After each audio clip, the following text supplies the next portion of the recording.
All right, y'all. I just want to let y'all know right now before we start, this is going to be a very, very heavy video.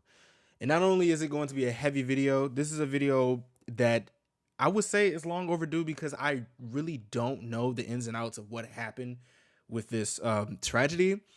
And I was sent this video from, Miss Mango Butt, Stephanie Sue, you know what I'm saying? And this is a 2 hour long video that's explaining what happened during the Sewol Ferry tragedy. And the title says, Coward Captain Left 350 Students to Die in a Sinking Ship. Off the rip, this is, I'm already speechless. You know what I'm saying? So I want to get more information on what happened because honestly, the only thing I know really about it was like me learning about this came from Spring Day. And I got an explanation behind it, but I never really got like the full story, So for those who probably don't know what happened, which I probably do know what happened, got a video here today explaining what happened. My condolences to the families and my condolences to the souls that were lost on the sinking ship. I hope that it doesn't get too heavy, but I already know it's going to get heavy. So I would say let's just get straight into it. And yeah, let's go. Jesus Christ. All right, bro.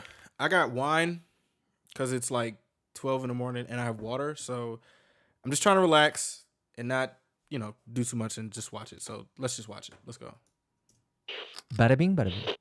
This is going to be a long one, and it's going to be a tough one, okay? We're talking about the Sewol tragedy, the sinking of the Sewol boat. Sewol. Now, okay. two Sewol. 16-year-old students from Tanwon High School, they made headlines.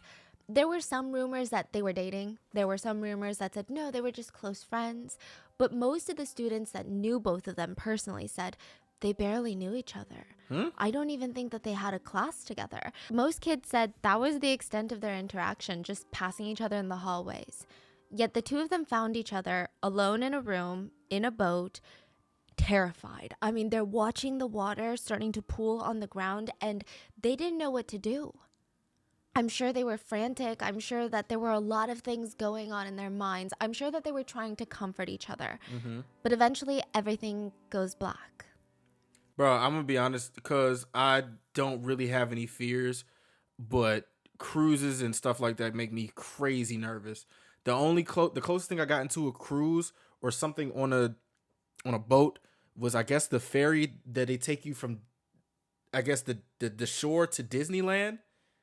Like that one, and a ferry in New York. Those are the two things that I, have been on, and I get nervous. I don't know why. The ocean is a scary place, but A civilian diver would later find both their bodies alone in that room, and their life jacket cords were still tied together.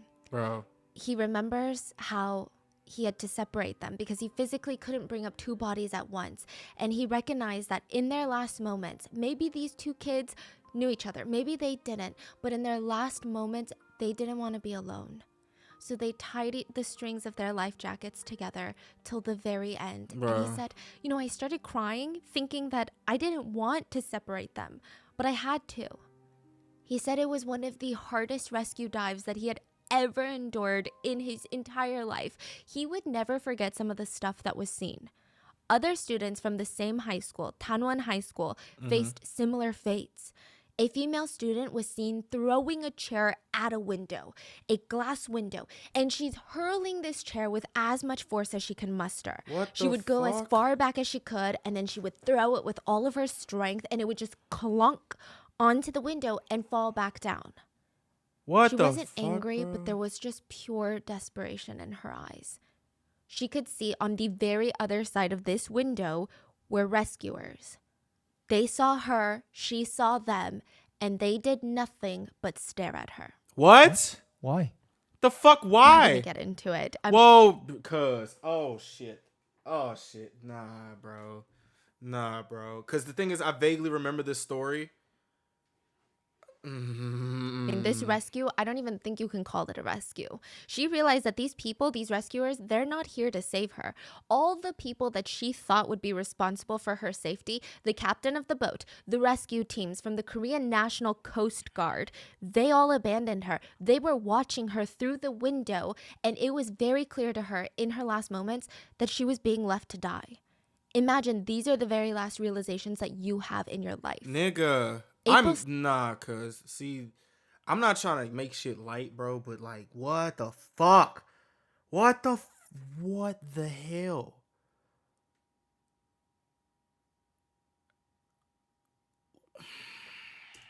April 16th, 2014, the Sewol Ferry capsized off the coast of South Korea.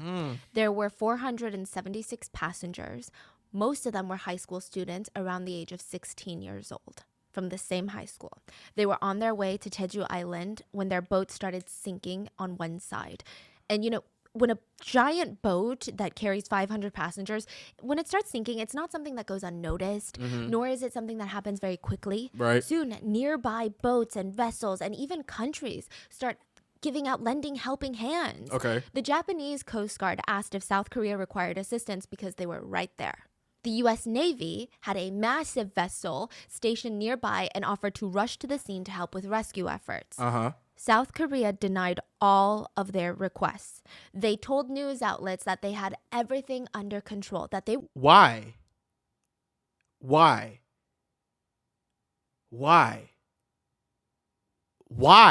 operating a full-scale rescue operation and that majority of the passengers had already been rescued off the boat and were being rushed to safety. Nah, cause see, I don't know if that's some pride stuff, but no, bro, no. South Korea told the world, hey, guys, these are our kids, and we're going to do everything to save our kids. But that could not have been further from the truth.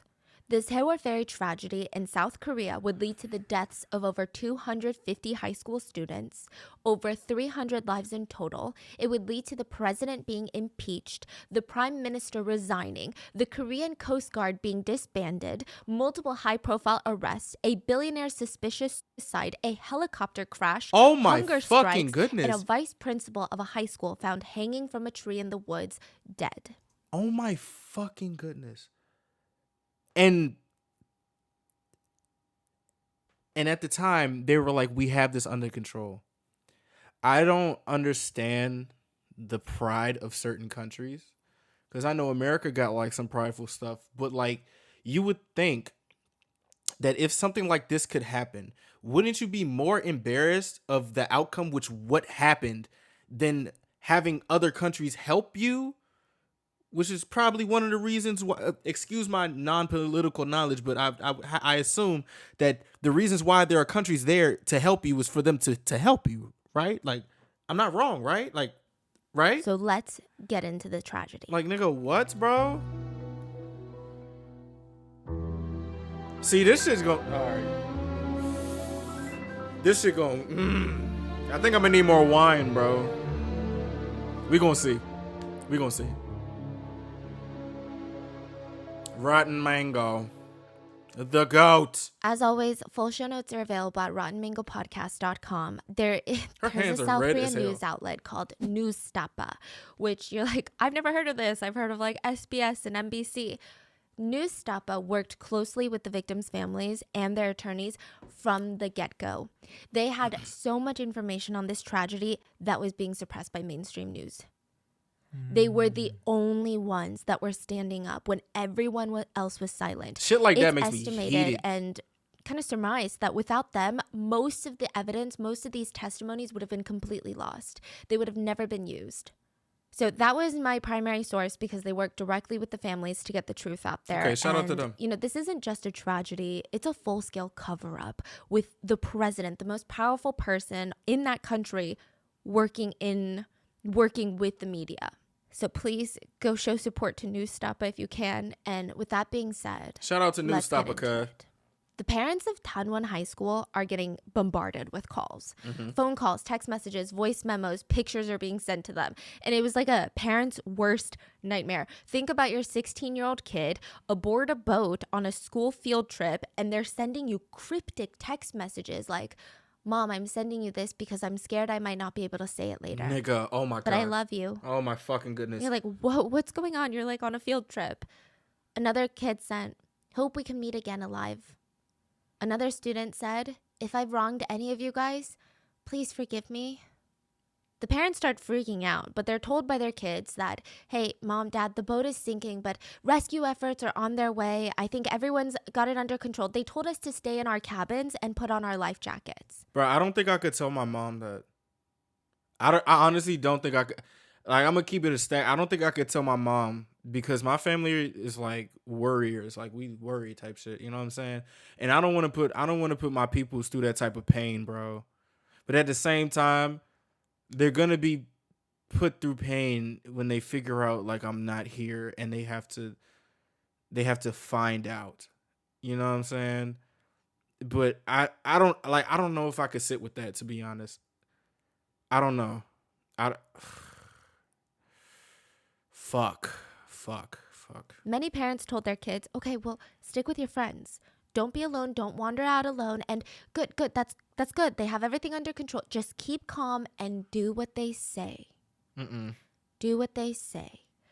If you listen to them, everything will be okay. These words will haunt the parents forever. A lot of them couldn't even face living with the guilt because so many children would die from listening to what they said, from listening to what the captain told them to do. The ferry sank April 16th of 2014, but the story starts the day before on April 15th of 2014. Okay. So the students at Tanwon High School, this is like their annual trip to Jeju Island. They considered it a rite of passage, like a tradition for everyone. Every single high school student it's the sophomore class. They're so excited for this because, for one, their parents aren't going to be there. It's just their class and a couple of teachers. And I mean, just imagine the adrenaline and all this planning that goes into something like this. Niggas is happy, Any bro. inconvenience that day that would have otherwise bothered the crap out of them, it didn't bother them anymore. I mean, they were waiting in line for hours at the port of Incheon, which is also where the international airport is. So Jeju Island is like the Hawaii of South Korea. And Bro, I want to go to Jeju Island when I go to Korea. I want to go so bad. And Incheon is actually on the northern side of South Korea, and they would get on a boat, go all the way down the left Hiroshima's coast right of there. South Korea, and then get into the ocean, the Yellow Sea a little bit, and then they'll hit a tiny little island called Jeju Island.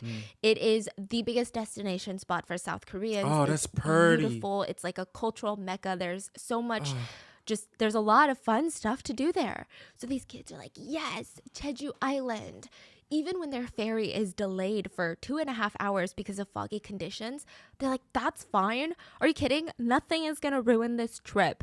Bro, that is going to scare me now. Like foggy conditions. Like any type of conditions be making me feel nervous. Because I'm hearing so many stories of like people, ignoring foggy conditions or ignoring storms. You got stories like this.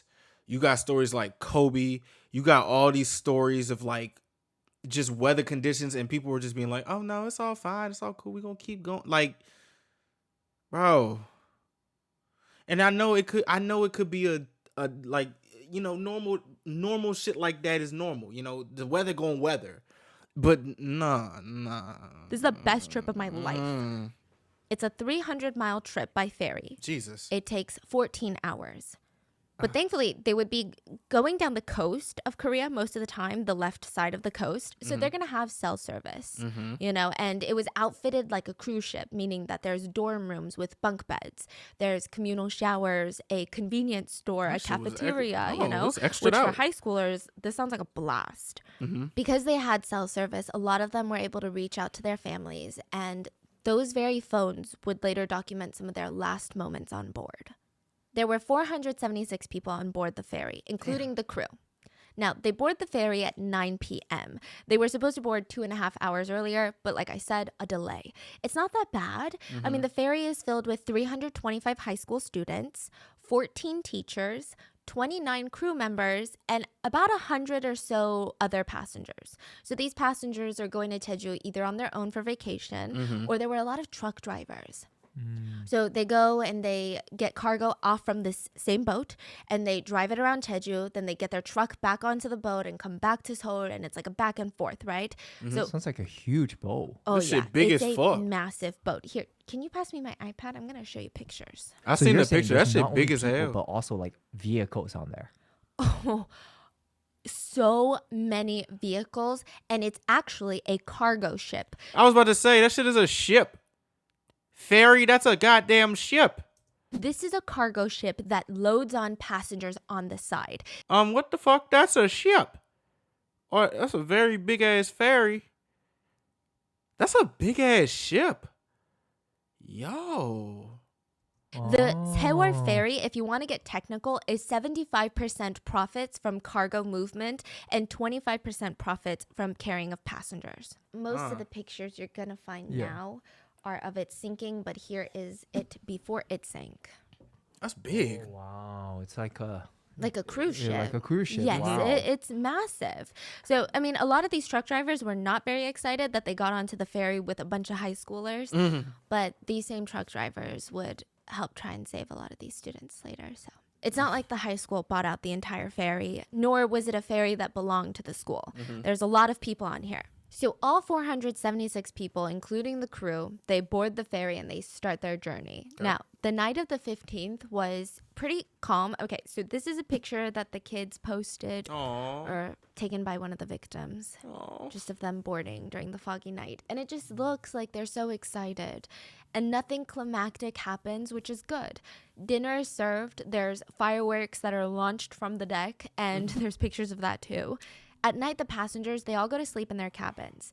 Now, the high school was pretty good about booking rooms on one level for all of the boy students, and then for the girl students, up. Bro, one thing, okay, I'm not trying to like romanticize this shit, but like, you know how like in movies, there'll be like a movie about a tragedy, and there'll be a character having that gut feeling like this isn't right. Even if everything is going good, like they have that gut feeling. I wonder, like my brain kind of wonders a little bit, like, did any of these students, like, I know they were excited, but did any of these students or people have like a gut feeling that some shit might go down? Or any crew members or the fucking captain? Like, I don't know. Stairs, right? So they had different levels. They all go to sleep around 11-ish, and the next morning at around 11 a.m., they should be arriving in Jeju Island. Okay. So it's like you go to sleep, you wake up, you have breakfast, and 11 a.m. you're at Jeju. They're so excited for Okay. That this. sounds like an Now, easy trip. 7:30 a.m. is when everything starts to slowly unravel. Helsman Cho and Third Mate Park. So these are two of the people that are going to be steering the boat now. They take over for the shift so the overnight crew can go into their cabins and take a nap or go to sleep. The helmsman is the person who's going to be steering and driving the ship, if you will. So Helmsman Cho, he's at the bridge, which is basically like the cockpit of the boat. And he's, doing all these commands. And the captain was off duty in his room. Okay, so the bridge is the driving room. Yes. Okay. 30 minutes later, Bridge driving around room. 8 a.m., breakfast is served in the cafeteria for all the passengers, the crew, and anybody else. 8:20 a.m., autopilot is switched off to manual steering. Autopilot off, manual steering on. Just 7 minutes later, the Sewol is sailing through the Mengol Channel. Now, the Mengol Channel is very pertinent to this story. There are other routes to take to get to Jeju without going through this particular channel. I mean, it really only saves like 7 miles off of your trip. But this channel it's not some sort of urban legend where ships go missing and it's like a terrifying place. It is a commonly used route, but it's not calm. It's not that safe. It's a little unpredictable. It actually has one of the most rapid and unpredictable currents in the Korean peninsula. And you take that with all these children on it It's got these tidal shifts, meaning to save 7 miles off your trip. Why? that you have Well, to be this probably to save 7 miles, but still, like, huh? super, super careful when you're passing through this channel. Some areas of the channel have rock hazards. Some random areas have shallow waters. What? But Sewol was traveling through a part where it was pretty calm. Conditions were relatively calm. Even CCTV footage shows kids and truck drivers socializing on deck, finishing up their breakfast. Most of the kids were still asleep in their cabins, if I'm being honest, because, it's very early. As of 8:40 a.m., everything is going well. Students are busy. Passengers are busy avoiding the students. Crew members are busy working. Within 9 minutes, everything would change. 8:49 a.m. 2 crew members that were in charge of steering the ship decide to manually steer the ship 15 degrees to the left. Why? Which is a well-known fact to all crew members aboard this Sewol that they cannot steer this particular vessel more than 5 degrees in any direction. Mainly because of the amount of cargo it was holding. So why did this Sewol ferry even start to sink? This Sewol was known, like I said, to be a cargo ship. 25% of their profits were just from passengers. So being incredibly irresponsible and greedy, they would almost every single time load way more cargo than was legally allowed. It caused massive dangerous conditions on the boat, and when they made this sharp turn, which is supposed to only be 5 degrees to the left, they went 15 degrees, and none of this cargo, none of these cars, they had almost 200 vehicles on this cargo ship. All of them slammed to the left because none of them are being tied down. Why aren't you tying cars? What the? Why aren't you, bro? The lack of proper judgment, and it's already piling up. I know it's easier said than done from my position, but isn't it not common knowledge to tie down 200 motherfucking cars? Even if you going 2 degrees to the... Side note, when you read official reports, it'll read that the boat was listing 30 degrees to port. Now, what that means, and this is from online research, I'm not like a boat girl. I'm actually terrified of cruises. But listing, when a boat is listing, it means that it's leaning to the left. Not going to the left, but leaning to the left. Oh, shit. When it says listing to port, it means to the left. When it says listing to starboat, it means listing to the right. Okay. You said listing how much degree? 30 degrees. 30 degrees. Nigga, that's double to 15. 30 degrees. And not to confuse it with trimming, okay? Just a little quick, I guess, boat lesson. But trimming is when the ship tips forward or backward. And then rolling is when a ship is moving from side to side trying to find balance. So these are terms that you'll see a lot in the official reports. Okay. At one point, it was rolling to try and find balance. But ultimately, it was listing to the left, 30 degrees. None of this is great, but 30 degrees list doesn't mean capsizing. It doesn't automatically mean it. And it gets technical, but I'm going to try and describe it as best as possible. That shit seems still if bad. If the cargo had been tied down, it probably might have balanced the boat back out. The boat might have rolled and then eventually become stable again. Now, even if it didn't become stable again, there is something called ballast water. Okay, this is going to get very technical. Okay. All boats want to have a low center of gravity. The parts closest to the water needs to be the center of gravity. So did you know most boats are filled with water? No. It sounds counterintuitive, I didn't know that. but it's something called ballast water, which is That just makes to sense. bring the center of gravity, right? Yeah. They had like no ballast water. The center of gravity was at the top of the boat. Why? What the So they can load more cars. Yes. So there's no Dog, oh my God. way that this boat my is gonna fix itself, balance itself out. No way. Bro, Let me show you. this is a recipe for disaster. Please tell me that this isn't on purpose. Please tell me that this is not on purpose. Please. Some footage. You know, I can envision it as, sometimes you throw a boat on the water, it will float. And then I'm just imagining filling that boat to the brim of sinking and floating. Yes. So it's like anything moves, it will start sink. Precisely. That's literally what this boat is doing. Dude. This is what from the Black hell? Box when the boat leaned initially.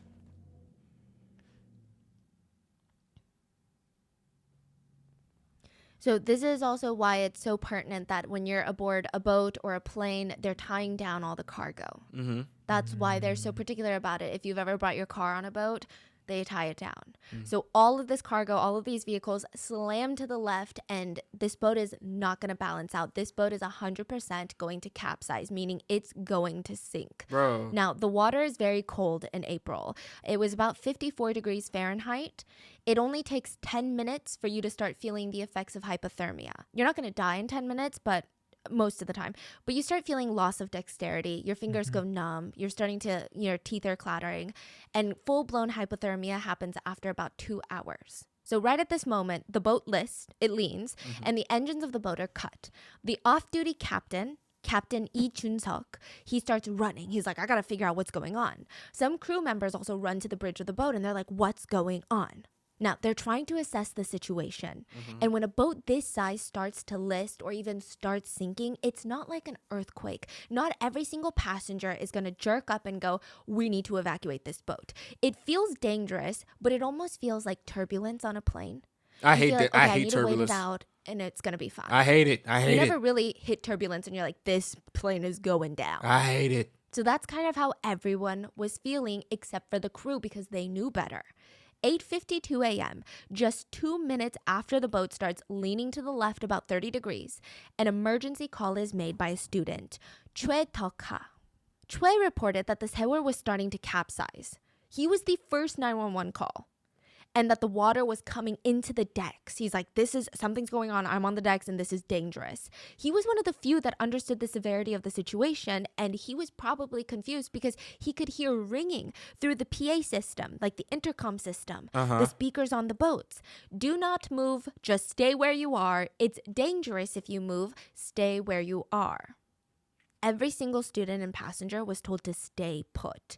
And now, all hell breaks loose. Crew members are calling so many different people. There's the Jeju Vessel Traffic Service, Korean Coast Guard, Jeju Coast Guard, Mokpo Coast Guard Station, their company executives. There's so many different people that this communication system is just bonkers. The fact that they don't have a system in place of like, if an emergency happens, this is who I call, is crazy to me. Bro, Nobody what? was getting anything done. So much time initially is wasted in these key moments.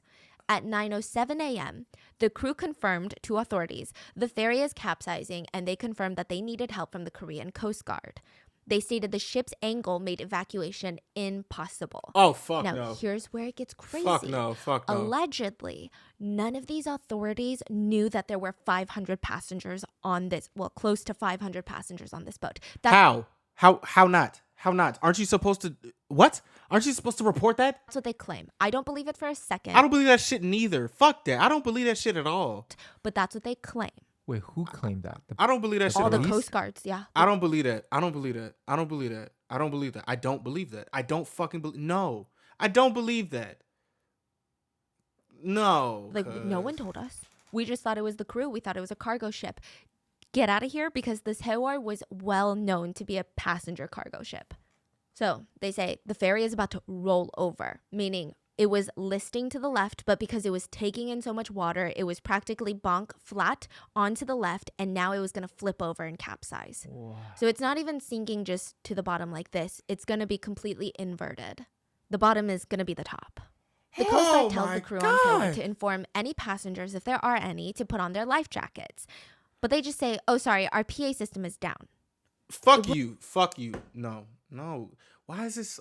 It's so much shit. It's... It wasn't down. It's just bizarre. Okay. So why did they lie? Yeah, so it was like down at one point, but then it comes back up, and then a customer service rep is like playing that, or like a customers relations crew member is playing the message of like, do not move. There was like no communication. Now the Coast Guard is like, okay, well, if it's down, then go personally tell the passengers. The crew member is like, okay, I'm going to do that. He walks out of the command center and walks around a bit and comes back being like, I did that. He did not do that. What the fuck are you doing? just- See, this is the type of shit. Like, you know, like when you say you're like helping your parents out in the yard, and they tell you to go get something, and you go to the bathroom, or just like go like start waffling or something. Just go do whatever you want to do and come back and say like, oh, I got what you need, and you just did all this other extra shit. This is not the time for that.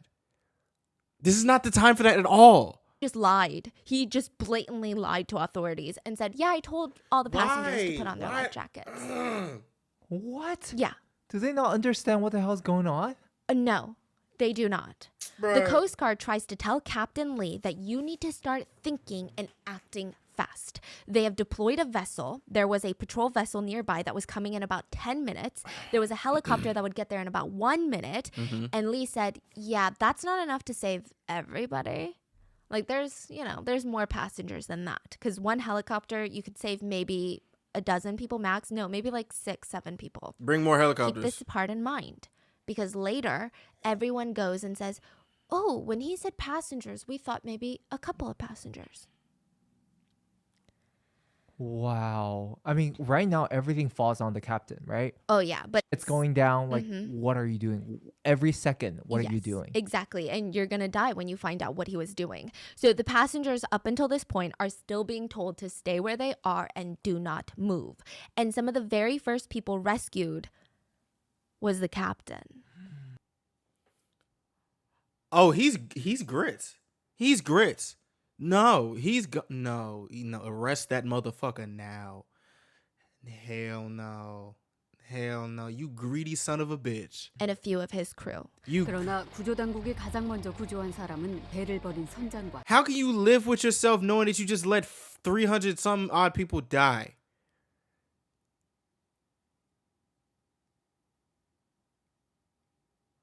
The audacity of people, my nigga. 선원이었다. The captain was rescued by one of the small Coast Guard boats, and he wore ordinary clothes to disguise himself as a passenger. Get him out of here. Get him out of here. Get him the fuck out of here. Once he was Get him out of here. rescued, he made no attempts, and he actually was rescued.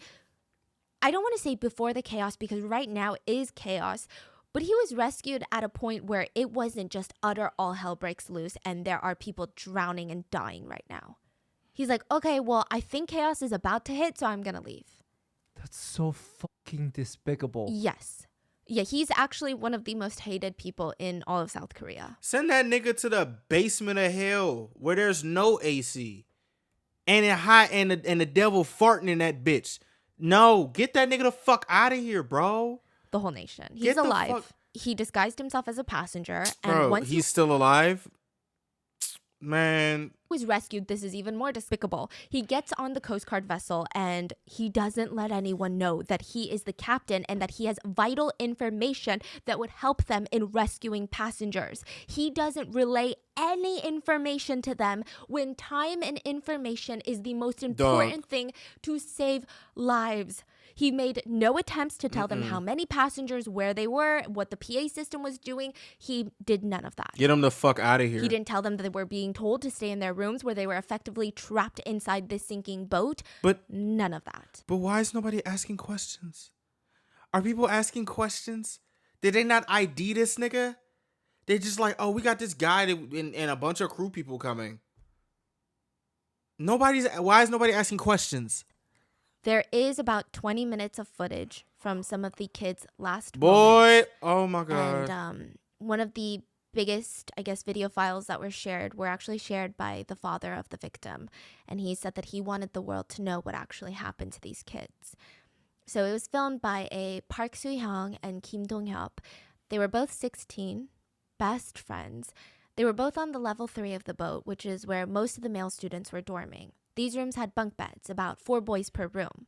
Soo-hyun and Dong-hyuk, they were 2 of the last ones to start the day. They're hanging out in the cabin, sitting on the edge of their cabin, like bunk bed, when they suddenly feel the boat lurch to the left. And at first, everyone's confused, but like I said, it feels like airplane turbulence. They're not freaking out yet. Then they start overhearing the speakers starting blaring. Do not move. Stay put. It's dangerous if you move. Just stay where you are. If you're watching the video on YouTube or Spotify, I'm going to play you a clip of the video. Okay. You can actually hear the PA system in the background repeating, stay where you are, over and over again. 아 기울어졌어. 야 나 좀 살려줘.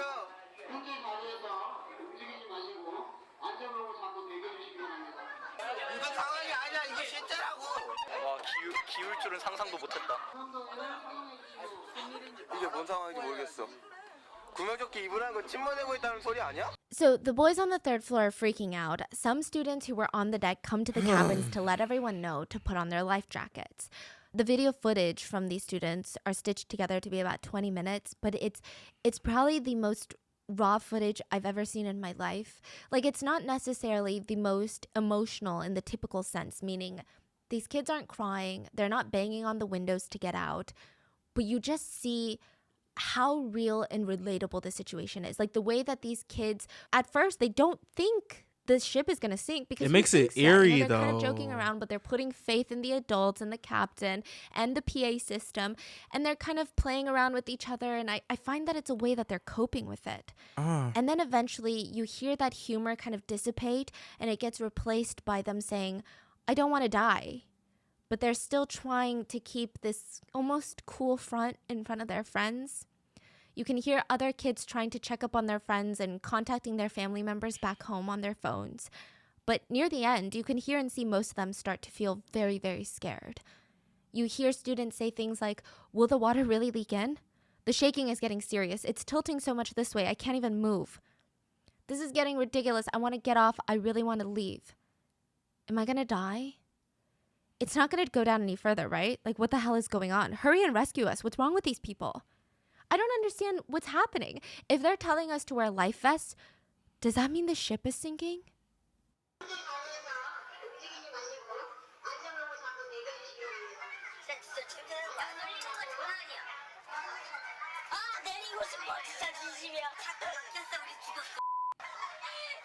Like, nah, cuz, like, at the end of the day, bro, like, niggas about to get to start panicking. Like, fuck all that stay put shit. Like, y'all niggas aren't giving us no information. We don't know what the fuck is going on. Like, bro, like it's like the shit where it's like a fire drill or a school shooter drill. Like, it's all a drill until the shit really happens and niggas got survival mode. Like, this makes me so mad.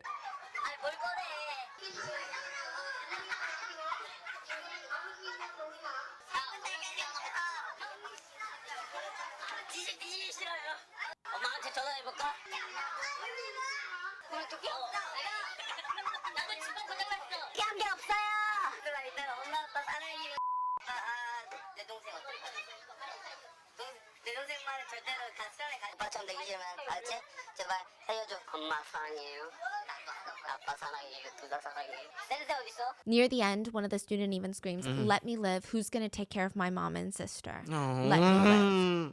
And now, all throughout this, you hear the PA system in the back. Dear passengers, a guidance announcement. Those of you who are inside the ship, please do not move. Try to find a pole you can hold on to. The kids also note that they start smelling something very bad. They wonder out loud if it's gas because it smells like boiled eggs, which is typically a gas leak scent. Who's talking in the system? Just, it's like an automated message. Oh, fuck Oh, no. Yeah. Nobody's even like No. talking. Oh, yeah, no. Most of the crew are like, bye.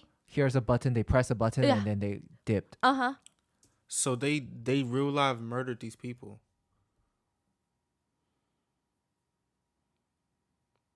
That's what my brain says. They killed these people. They killed these children and these passengers, bro. There's real life blood on their hands, bro. How can you do that? I don't how do you take a job where you are okay with doing that? And it's very heartbreaking because you just hear that playing while these kids are repeating, we don't want to die. So more phone calls were placed between passengers and police. The students are even telling the police, please, the ship is sinking. I don't want to die. We've been told to stay put. We're not supposed to move. Another student can be heard saying, really, once the water starts coming in, we really got to get out. And another student says, no. Like, it says we shouldn't move. See, this is, at the end of the day, like, I understand people are like want to listen to adults and shit, but no, bro, the adults failed y'all. Sometimes you shouldn't really listen to adults in the authority because sometimes the authority is fucking incompetent. This is one of the reasons why I really don't be mad when people be talking back to teachers, bro, because sometimes these teachers be fucking incompetent.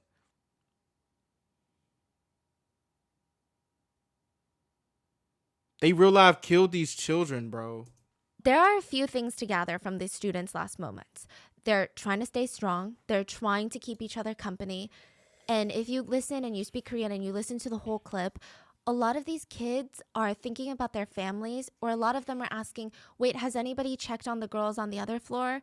Or has anyone checked on the teachers? Like trying to see if their friends and even their teachers are okay. Yeah, like where are the teachers at? Like what is going on? Some of them were joking around that this was the Titanic and sang the theme song, which I saw a lot of like old people be like, what's wrong with kids? But that's how they cope. Bitch, what the fuck else you want us to do? Start crying and shit? Like you acting like you don't cope and who the fuck wants to stay scared? If you have a chance to try and cope, nigga, cope. Like you talk about what's wrong with it, nigga, stop worrying about the fucking students, bro. What's wrong with the fucking crewmates? What's wrong? Not the crew. What's wrong with the captain? You worried about the kids. Niggas really have to look death in the face and y'all worried about what's wrong with these kids? Nigga, fuck you, bro. They Fuck is you followed talking the about? rules. They followed the advice of the adults who they believed were doing the right thing, so they stayed put. They trusted the captain. Even Fuck the teachers were captain. going around dorm to dorm to make sure that these kids didn't go because they thought, again, it was in the best interest and the safety and welfare of the children for them to stay put. One student texted his mom, please, if I don't survive, mom and dad, I love you. Another one texted his parents, mom, dad, younger sister, I love you guys so much. And please don't ever let my little sister go on a school trip ever. These are some of the kids' last words. So key points. They're told to stay in their cabin. They're told not to evacuate or come to the deck. They also noticed that some of the zippers on many of the life vests were broken. Not only that, but one of the boys said, I just discovered something really horrible. This life vest says it was made in 1994. Here, look, it's written in the back. Made in 1994. Yo. They didn't even have enough life vests to go around. So a lot of the kids were sacrificing life vests to each other and to their friends. They were asking if the teachers and the girls all had life vests. The videos were captured on Kim Dong-yeop's phone, and he would not make it out alive. So while this is the situation inside the boat, mainstream media at the same time, like imagine this is happening at the same time. Please, just the irony of all of this. Mainstream media starts reporting that all passengers have been rescued. It sounds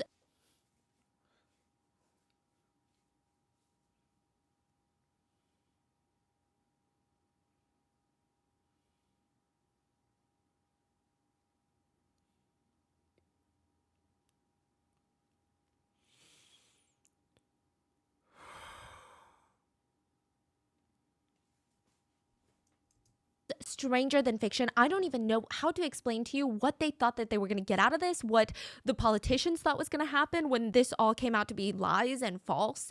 But it's insane. If this happened in a movie, it'd be unbelievable. There were reports that all passengers were rescued. Tanwon High School parents let out a sigh of relief.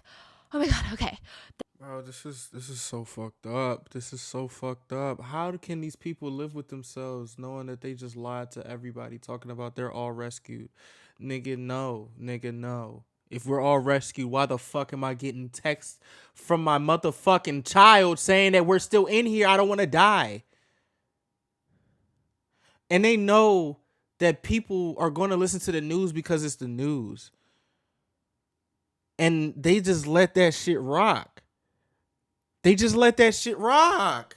That cryptic text, my child is fine. They're probably not responding to my texts or my calls because they're probably on like a Coast Guard vessel right now and they're busy, but that's fine.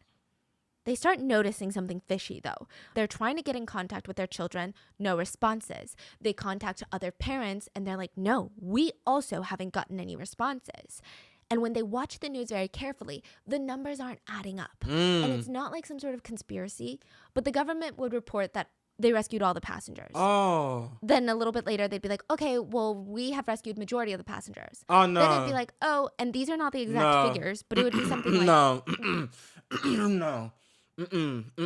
No. Fuck no. Fuck no. Off the rip, it's grits. Fuck no.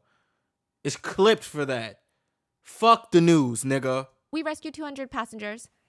And then later they'd be like, we rescued 150 passengers. So which one is it? Who are you rescuing? How do you unrescue people? You're a powerful nation and you can't even do basic arithmetic? Like, what's going on? So frustrated, the parents, they start traveling to Chindo Island. Now, Chindo Island is the closest island to where the crash happened. not Jeju Island. Chindo Island is very close to the southern tip of South Korea. Jeju Island, you'd have to go further out into the Yellow Sea. The parents all decide to use the Chindo gym to be their coordination place. And I truly don't even know how to explain what I'm going to say next.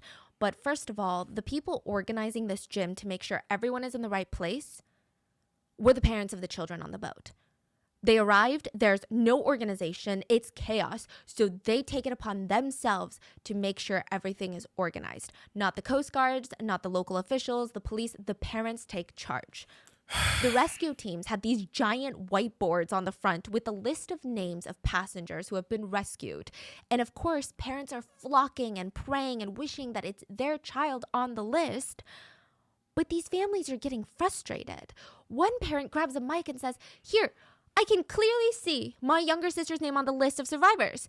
It says she was rescued, but my sister isn't here, so where is my sister?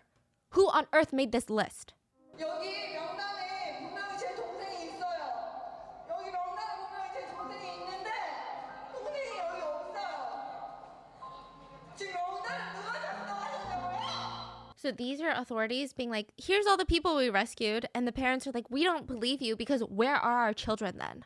상황이라도 좀 알았으면 좋겠는데 상황을 지금 모르니까 지금 불안해서 어떻게 할 수가 없네. Another parent screamed, please, just get us a boat so we can save our kids. Get us a boat. We don't care how much it costs. I will pay for it.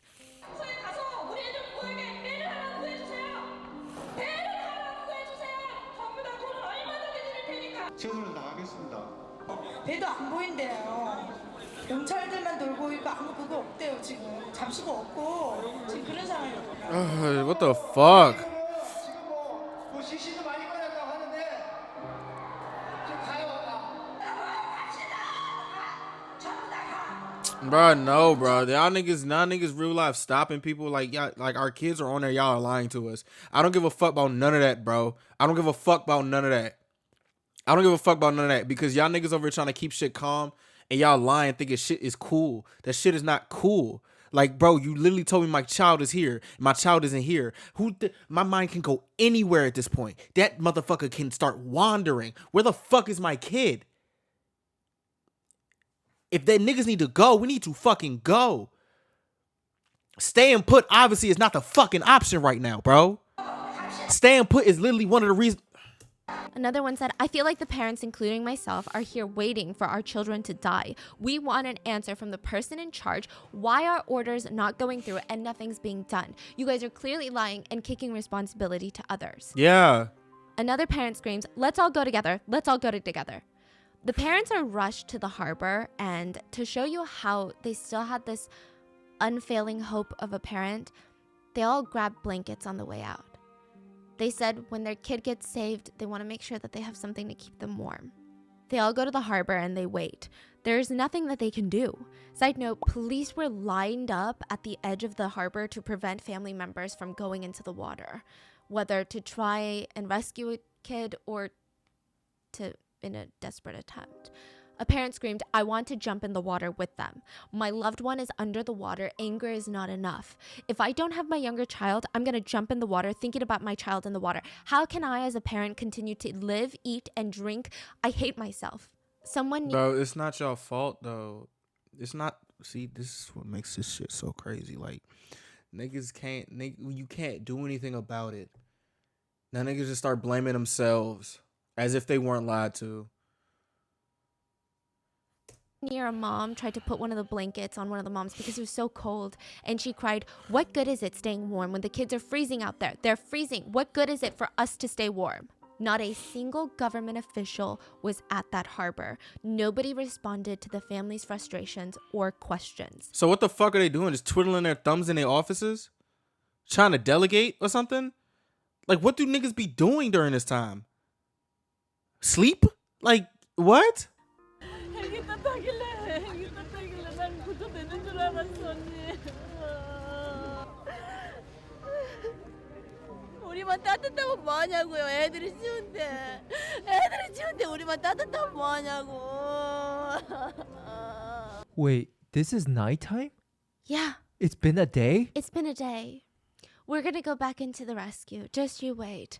Oh my god. Yeah, so Bro, they let these kids die. And also, this reminds me of that shit that happened. I don't know if it was a year ago or that shit that happened like last year. The festival thing. I don't know if she has a video on that, but we're not gonna get into that. Again, I mean, the families resorted to asking reporters on what's going on, but most of the reporters at the harbor at this point were mainstream media reporters. And the nigga that has the information is somewhere just cooling it.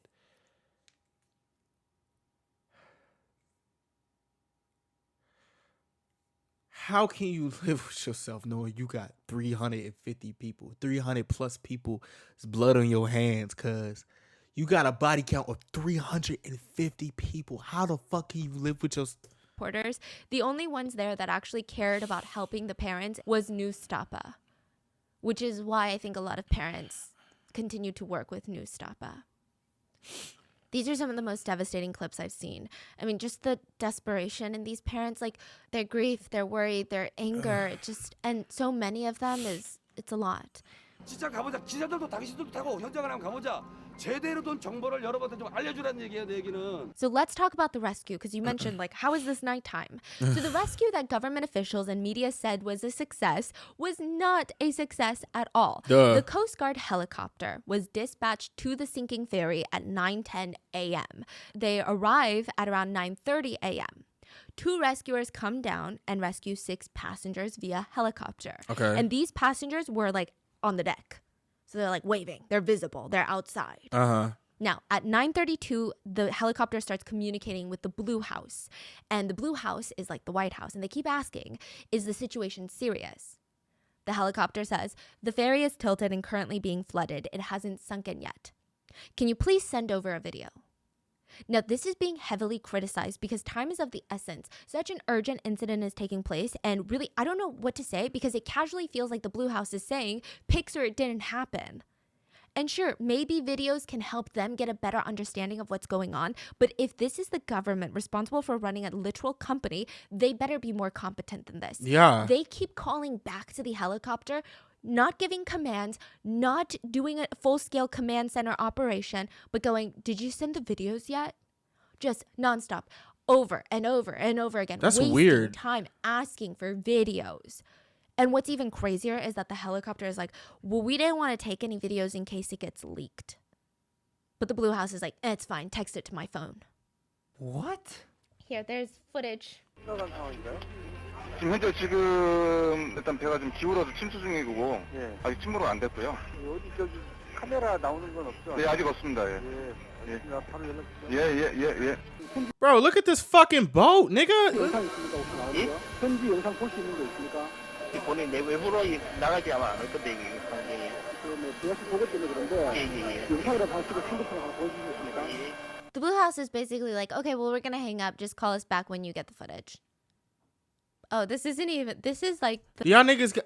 I'm not gonna make a joke. the smallest thing the Blue House messes up. So just you wait. I mean, a president was indirectly impeached because of this incident. So soon after this, the Coast Guard patrol vessel 123 arrives at the ferry. They throw over a raft and they head to the ferry to start their little rescue. Just anytime I say rescue, don't think of it as a rescue. Think of it in quotations because it's just a bunch of people acting busy. The first people to step into this rescue raft are the captain and crew members. Not all, but a few. They're like, I'm out. Yeah, they're like, bye. They have abandoned the ship. But then so does the Coast Guard. The Coast Guard, the vessel, distances itself from the ferry and they try not to enter the ferry, get close to the ferry. They don't try anything. Meanwhile, there's about 3 helicopters that are just circulating, that are just loitering the area, watching. What's the deal? What's the problem then? No one's giving them any commands. So they're all clueless on what the hell's going on. Yeah. And the So none of these niggas got discernment. Like, okay, can we just put the shit in our hands and save these fucking kids? Like, y'all niggas already know there's people on there. I'm pretty sure some people gonna be like, bro, there's more kids there. Y'all niggas don't need a command from y'all higher ups to be a fucking human and save more children. Like, there's no way y'all niggas really just be like, oh, let's listen to our boss. 300 people are on the ship. We saved about like 20, but we need a okay from our boss. Like, no, fuck that. Save these kids. What? captain is like just staying silent. Yeah. And then the Blue House is like, well, we can't tell you what to do unless we get a clear HD 4K video. And then all these other authorities, like the Coast Guard, the They didn't even have 4K in fucking 2014. They're like, well, we don't know what to do. Have you tried calling the Blue House? Wow. So everyone's just waiting around. And what's crazy is that there was a U.S. Navy vessel that was nearby that rushed to the scene. And they're like, hey, we can help. And the U.S. Navy is so equipped. This vessel had 100 Marines on there. 100 Marines. That's a lot of fucking South people. Korea was like, it's fine. We're waiting on a video. The government shut them down? Yeah, the government was like, it's fine. We're handling it. Oh my God. I'm going on a little side note, but another rant. The U.S. vessel, the Navy vessel, actually had helicopters on the vessel and they had launch pads. So basically, they didn't have to go back to land to bring survivors. They could just go back and forth to their vessel that's parked very close to the sinking ferry so they could save an insane number of survivors. I'm not trying to like blame the U.S., but like, why isn't nobody just taking the initiative and just going? Like, why is everybody just waiting? Like, is this some type of internal affairs or whatever the hell it's called, international affairs or some shit? Like, if we get into it, there might be a war or some shit. Like, why is everybody just sitting there twiddling their thumbs waiting on commands when it's obvious that these people don't know how to make these goddamn commands in the first motherfucking place because they waiting on a fucking video. Niggas waiting on an airdrop. Are you serious? 1 or 2 helicopters could just do nonstop back and forth in such short time. We're going to dive into the U.S. Navy later because there's a lot of stuff there. Now, anyways, these are not leisure helicopters either. The helicopters that are circulating the ferry are Coast Guard helicopters, and they make no additional effort. So they saved 6 people initially. That's it. They make no additional efforts Only to rescue 6 anyone. people? They later claimed that they had no idea that there were passengers inside. You're lying. They thought the rescue was over, and they were just surveilling the sinking of the ferry. You're lying. To sum it up, the rescue teams were just rescuing anyone that comes to the deck where you can visibly see them, but every single passenger was told to stay in their cabins. Bruh. Oh my God. I cannot even imagine what that captain was going through at that moment. But we can't even imagine it because I don't think any of us have such little empathy for human life. Yeah, like when Yeah, he got like, out, what? does he think that all the kids are going to come onto the deck eventually? Or Does he he's, think like, the Coast knowing- Guard's gonna break in? Yeah, is he knowingly making a decision like, whatever, I just got to save myself. Let them die. Okay, my speculation is probably the last one because I imagine if rescue efforts were made, he would be the last one rescued because that's kind of how it is in maritime communities. But maybe he thought there is a bigger chance he might die. Because I don't know what he was thinking, genuinely. I can't even guess. I don't even think Code was No thinking. one is saving anyone unless they're visibly out on the deck, like waving their arms around in these bright red life jackets. Like I said, the problem is nobody was told to come out onto the deck. The helicopters again claim that they had no reason to believe that there were passengers inside. Huh? One helicopter Coast Guard officer, even during an interview, complains, rescue's hard. Because you tell a person that you're rescuing to watch their step, and they don't watch their step. You know what else is hard? Looking at death in the face while you're about to fucking drown.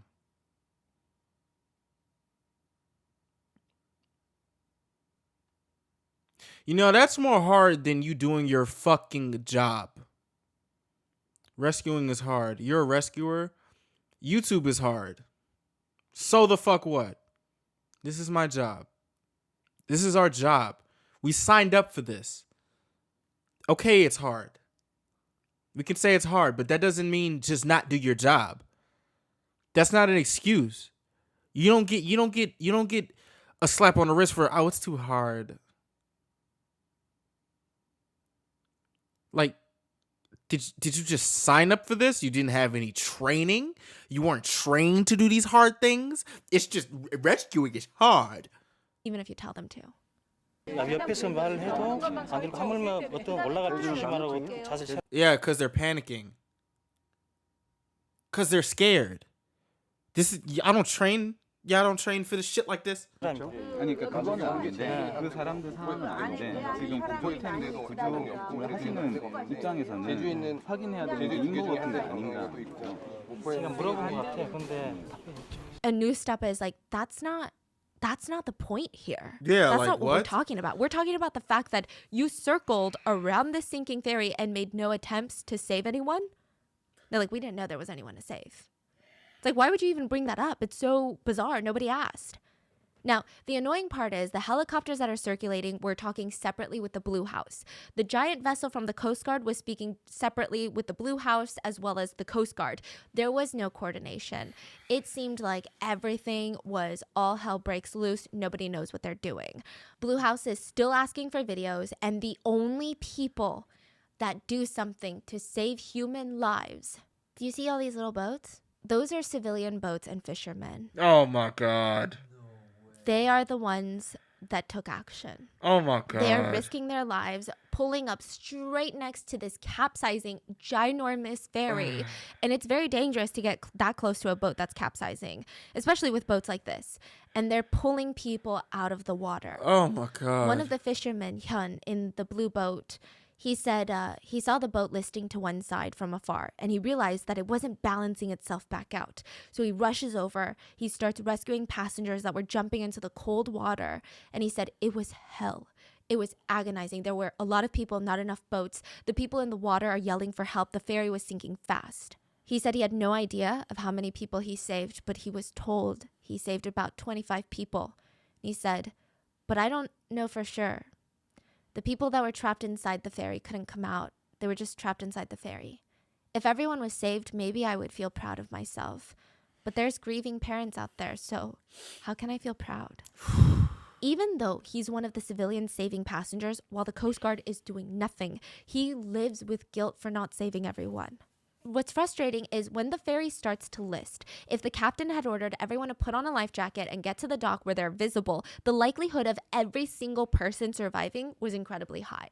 The amount of vessels nearby, not just civilian boats and fishermen, but the Coast Guard ships, the US Navy vessels, I mean, the resources of that US Navy vessels, like I said, multiple helicopters, landing decks of the helicopters, over 1,000 Marines ready to assist in air-sea rescue. 1,000? 1,000. Sorry, did I say 100? You say 100. 1,000. 1,000. 1,000 Marines. That's how big the US Navy. Bro, that's a big ass motherfucking boat, bro. 1,000 people, and y'all niggas just lied and said y'all got this.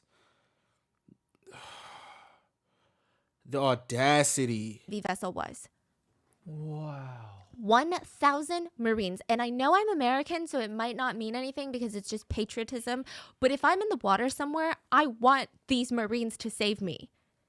And America and Korea are on really good terms, so I don't know why they declined for help. But a lot of people think it's President Park was known to have a big ego and was very, very self-conscious about international relations, but not in the way that you want your president to be. Not in the way of like, oh, of course we want good international relations, but wanted to look good is all she cared about.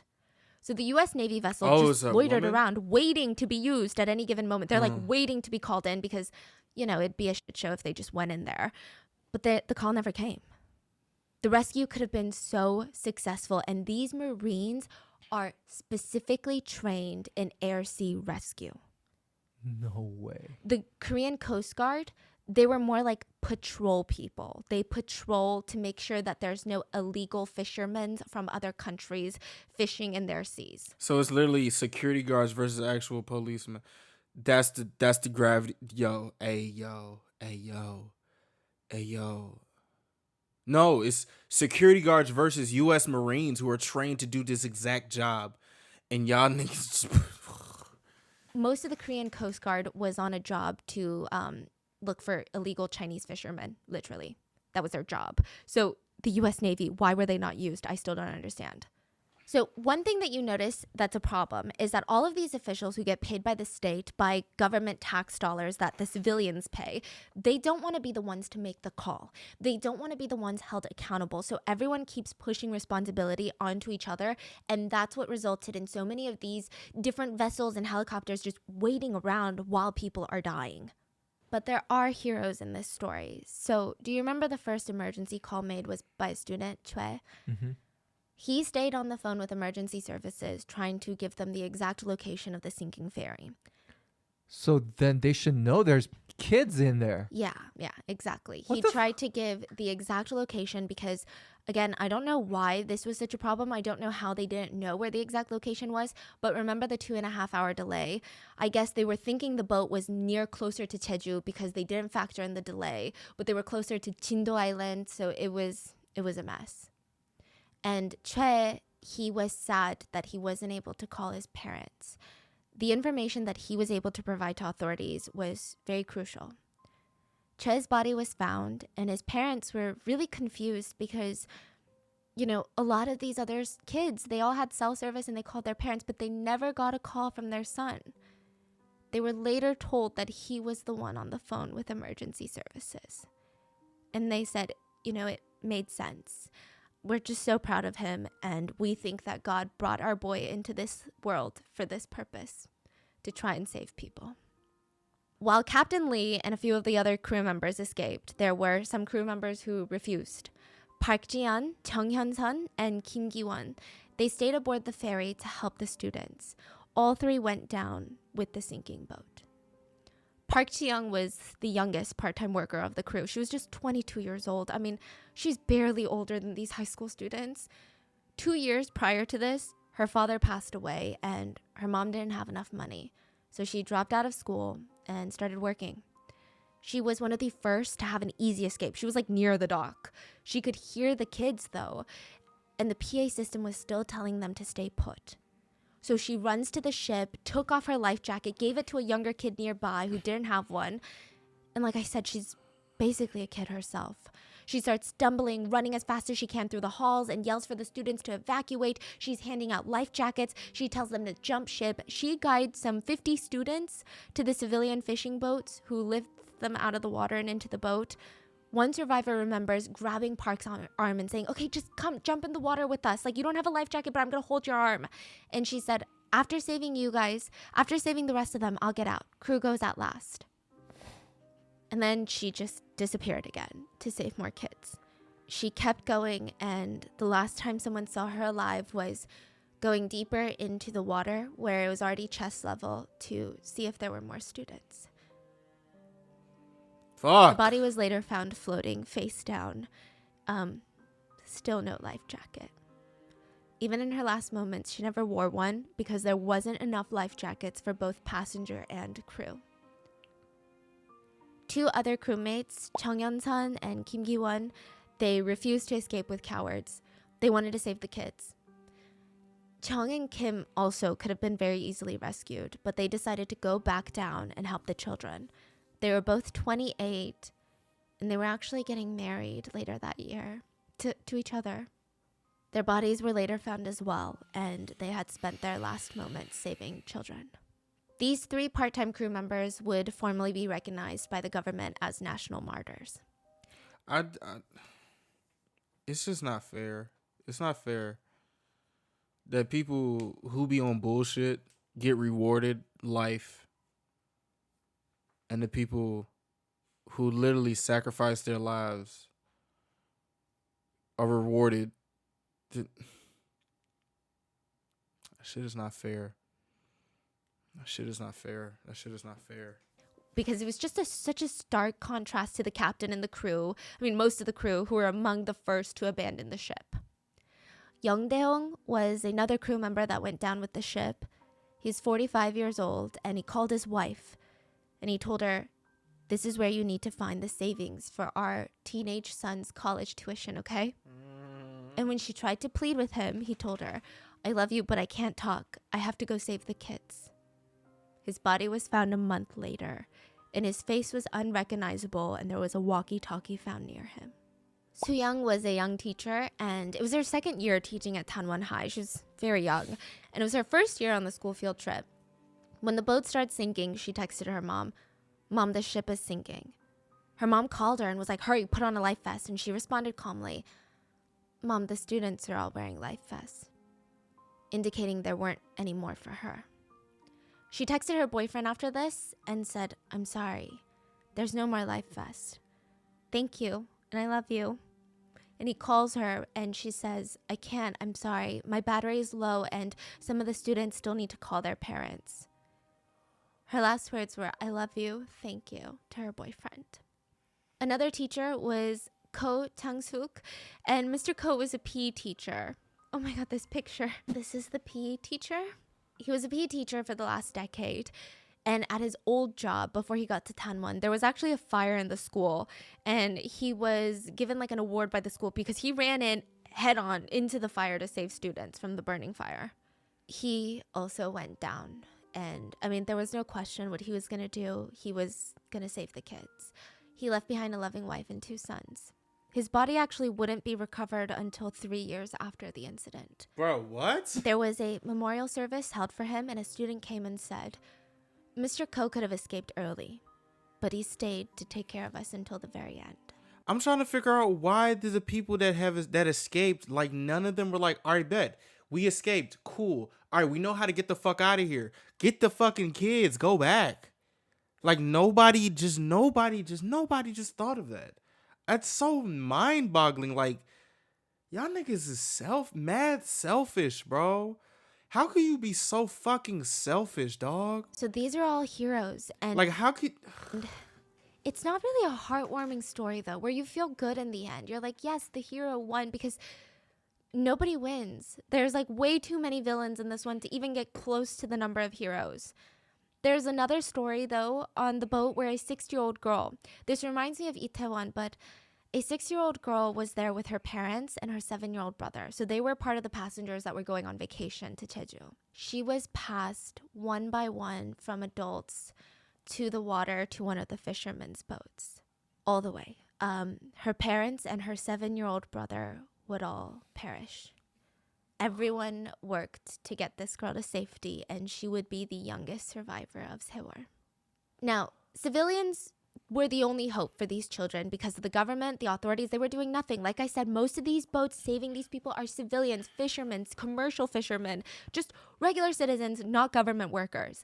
But many civilian divers who saw the news said they were gearing up to volunteer as rescuers. These are like professional divers who have been doing this that want to volunteer to save these kids, right? They know the dangers. They're gearing up, they're coming from Seoul and all these places. But then the news starts flooding that everyone has been rescued. Why are y'all So lying? like, oh, okay, I guess I don't have to go. Why are y'all lying? Like, why would I go into the water if everyone's already rescued out of the water? And it wasn't until hours later there were these like rumors and these kind of like fishy things that these volunteer divers were even picking up on. Because, you know, these are people who know how to dive, and the way that the news was reporting these rescues just didn't sound right. So they're like, why don't I just head to Chindo Island and see what's going on? Maybe they need me, maybe they don't. I mean, at least I can try, right? Yeah. So many precious hours were lost because these civilian divers didn't go at the time because, I mean, nobody's blaming the civilian divers here. They're risking their lives to save others. But the fact that they thought everyone had been rescued, it's just so frustrating how grossly mishandled this was.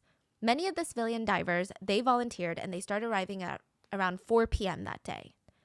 The boat started sinking at like 9 a.m. They got there around 4 p.m. and they were told to report to a command ship of the Coast Guard that was stationed near the ferry. So these volunteer divers, they don't come to play. They're suiting up, gearing up, mentally preparing themselves, but the Coast Guard is not letting them do their jobs. One of the civilian divers said it was bizarre. I was being walked around this Coast Guard vessel. Like, come here, let me introduce you to my colleague. Oh, and this is my captain here. Oh, and then... Bro, I'd punch a nigga in the fucking face, bro. We're trying to save some kids. You always on... Bro, why did... This is my senior colleague. Fuck that What nigga. did you say your name was? Fuck my How long have name. you guys been diving? Cuz. Yeah. Oh, that's cool. Oh, you know, my colleague Shit like this is making me feel like this shit was on purpose, dude. is from that area. Do you want to come to the cafeteria? They prepared ramen. This is not an exaggeration. The rescue diver said they prepared ramen and he was so disgusted. He just didn't understand. He saw some of the top dogs aboard this command ship. 2-star Navy officers, chief of the Coast Guard, chief of the West Coast Coast Guard, the chief of the Mokpo Coast Guard, fancy suits and shoes, tapping away on their laptops. Wait, I'm confused. Like they're not sending people down the water? No, that's what they're doing. Just tapping on their laptops. The ramen was even brought into the conference room for these chiefs to eat. And the diver that was interviewed said he wished he could have recorded the video of these chiefs just digging into these noodles like pigs.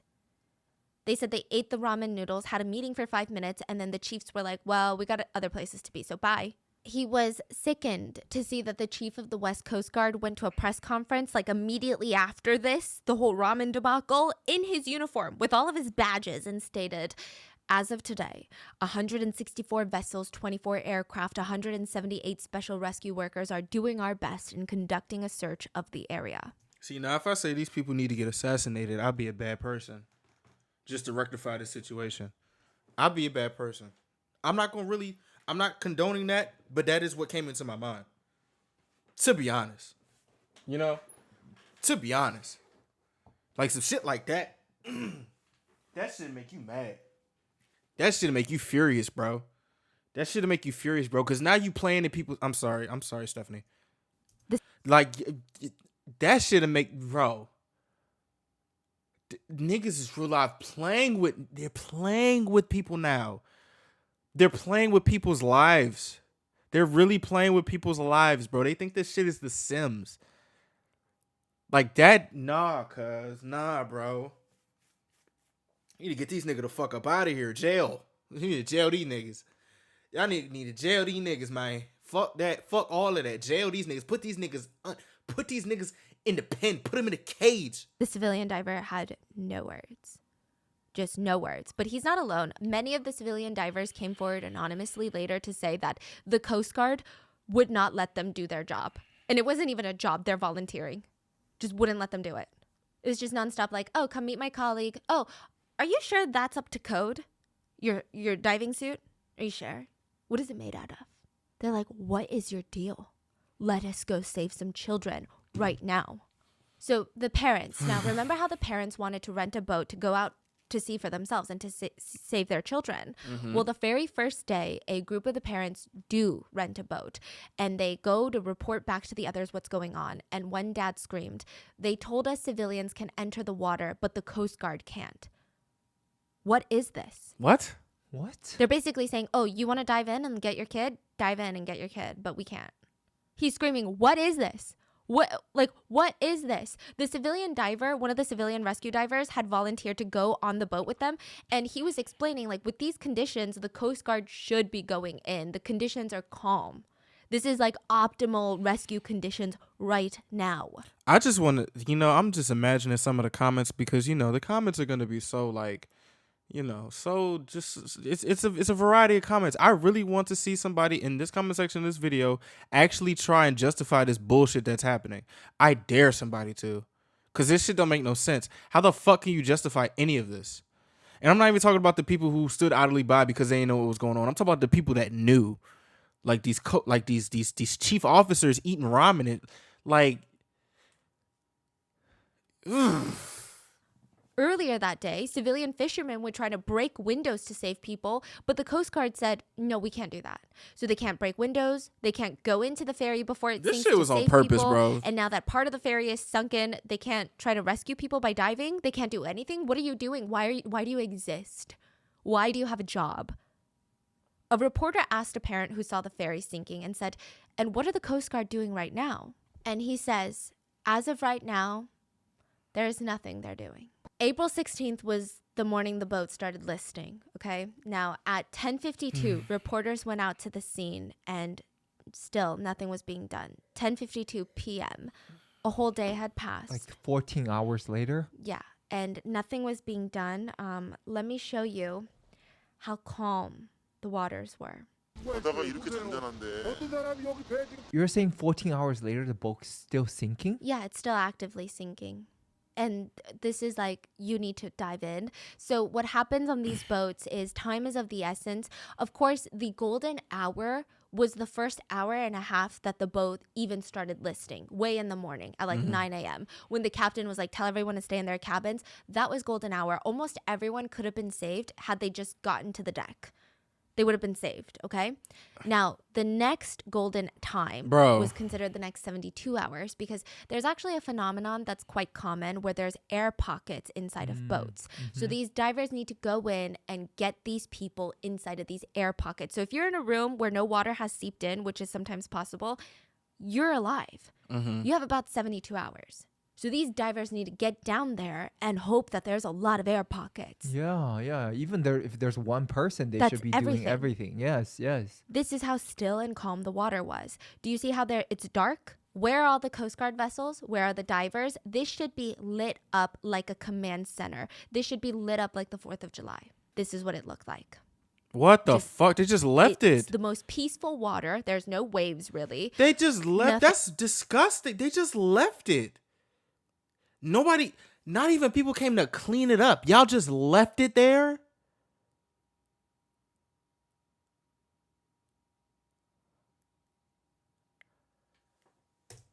No one's out there.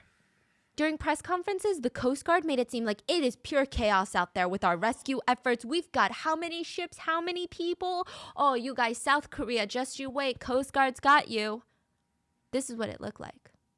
They said the water was as calm as a lake. There wasn't a single wave, but nothing was being done. You could still see the ferry. It hadn't fully capsized yet. There were no rescue efforts. I mean, imagine the anger of the parents seeing that and they can't do anything for their children.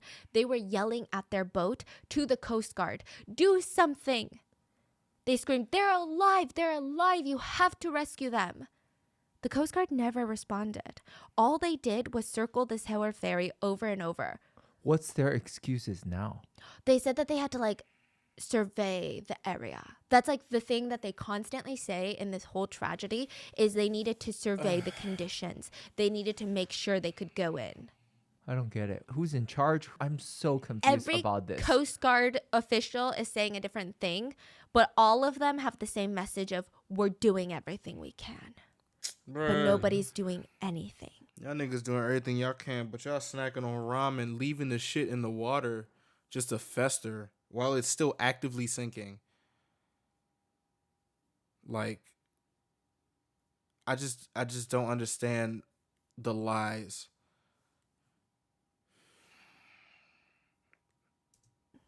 Okay, so it sounds like there's someone from the top not letting them do something, right? So it's speculated. It's not that they were not letting them do something, but they had no idea how to do anything. Oh. The Korean Coast Guard was not trained for search and rescue. They can dive in and pull people. So they're like, then why are you a Coast Guard if you're not trained for Coast Guard stuff? That's like, bro, that's like me being an NBA player, but I don't know how to do a head screen.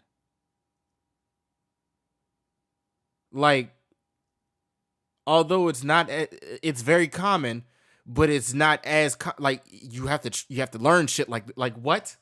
we're probably going to die. So they were allegedly just telling the Blue House, whatever you're suggesting we do, we're not capable. We can't do it. Then where's the capable people? Where's the but USA? they didn't say we're not capable. They're like, conditions won't everybody let us. else? The condition is too bad. The condition is too bad. So then I don't think South Korea would then go to the US and be like, hey, the condition is too bad. Y'all get in there. A lot of these politicians, it was like a balancing game. They want help, but their reputations depend on them not Fuck asking the for help. Whether it's from reputation. Y'all talk about some reputation. Like, bro, why the fuck are you balancing your reputation of getting help from other countries that fuck with you to being okay with having 300 plus people's blood on your hands? With that, you got parents, you got the public on your ass, you got other countries on your ass looking at you like, damn, y'all niggas really let that happen, huh? Oh, y'all, that's what y'all on? We ain't fucking with y'all. Like, reputation, my dick. Fuck, what? Different departments in Korea, whether it's civilian rescue divers, whether it's the US Navy, they did not want to ask for help, but they themselves did not have the competency to do the search and rescue, but they couldn't admit to that. So they're all You don't have to admit to it. We don't know how to do it. All you have to say is like, y'all have more resources than we have at the moment. Can y'all please help us get this done? Or can y'all please step in? Boom, boom, boom, boom, boom. If they're offering to help, get the help. 1 + 1 = 2. Nigga, the fuck? all just like shifting blame around. So for President Park, I imagine it's embarrassing that you don't have a team of qualified people to do search and rescue. Exactly. Wow. In your whole nation. Like, imagine the US Navy fucked up this bad. You don't think America would be like, I guess we're not a cool, powerful nation. I guess we're It's just a lot of like reputation control, and none of these Coast Guard officials wanted to be the one to do it because there's like 5 different Coast Guards. That's another huge problem. It's not like, oh, just US Navy. Okay. Because then you have a top dog that's like, okay, well, if the president doesn't want to do anything, I got to at least do something, right?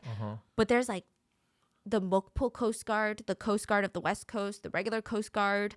There's so many people involved that they're like, well, let's just see if they do something. Because we don't want to do, because what if we do it and we f it up? Y'all are grown. Y'all are grown adults. Y'all are grown motherfucking adults. It's on us. So we just wait. Like, they want to do something, they can do it. So they're all bystanders. They're all bystanders. They care more about their reputation and their careers. Yeah, the parents are screaming, what are you doing? You need to do something. Get in the water. And they even screamed, I'm not saying this is easy work, but you need to at least show that you're trying. There are survivors in that ship. What is wrong with you? It's so heartbreaking because a dad on the boat tries to jump into the water and everyone tries to stop him.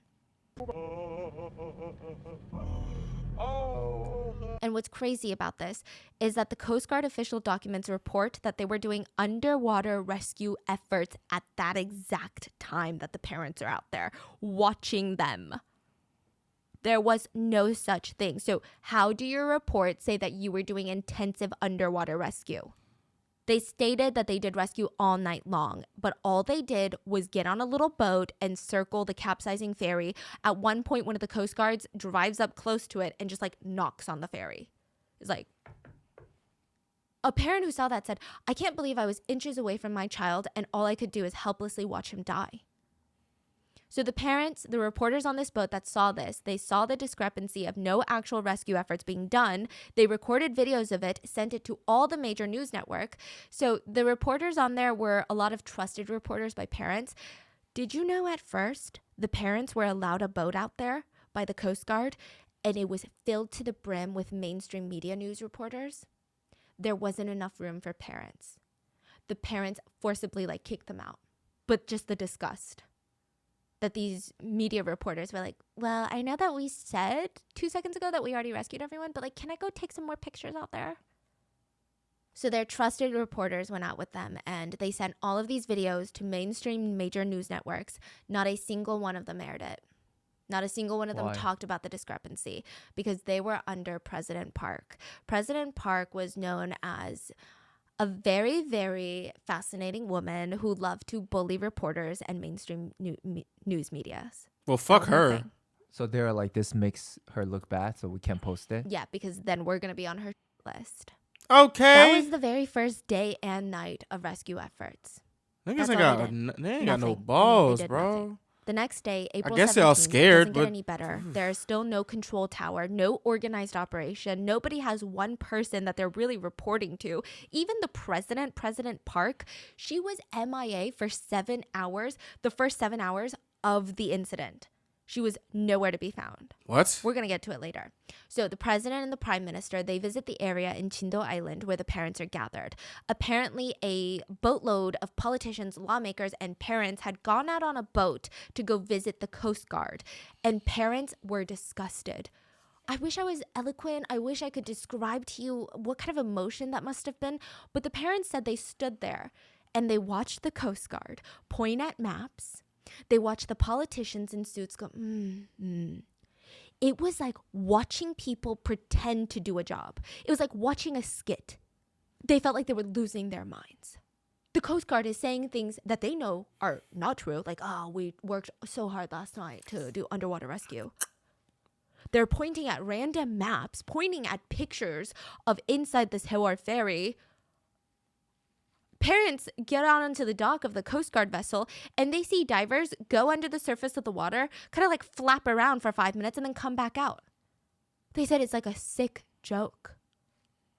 Like everyone's pretending. Like I imagine I would want to shake someone by their shoulders. Like shit, I imagine I want to kill one of them motherfuckers. Fuck shaking. Like, I can't imagine how these parents feel. Like, people just lying to their face like that. I can't imagine how they feel. I can't. Hello? Can you wake up? Like, there's people dying. The parents decide that they can't trust anyone, so they start their own task forces and have coordinated group chats to relay information in a clean and orderly fashion. They were more informed than the Coast Guard. One parent actually confronts a government official who tells him, "We were doing rescues all night." The parent gets in his face and says, "Stop lying and manipulating the news and look me in the eye and tell me you were doing rescues all night." The government official seems shocked and tries to grab his phone and call someone like, we were. The government officials actually seem shocked that the parents have such up-to-date information. I guess they didn't think that the parents would be that coordinated. Like, parents would call them out for every single discrepancy and they were shocked. And every single one of them has the same reaction. The fuck? They're saying something so confidently. We rescued this many people. Oh, this is what we've been doing. The parent confronts them with their lies. They all grab their phone and call someone. One of the parent literally goes, "Why are you lying to me? We have our parents on a boat out there. I just talked to them. That is a blatant lie." The government official goes, and they were at the Coast Guard boat? Oh, and he grabs his phone. "Oh, yeah, 여보세요." Despicable. Yeah, despicable. I mean,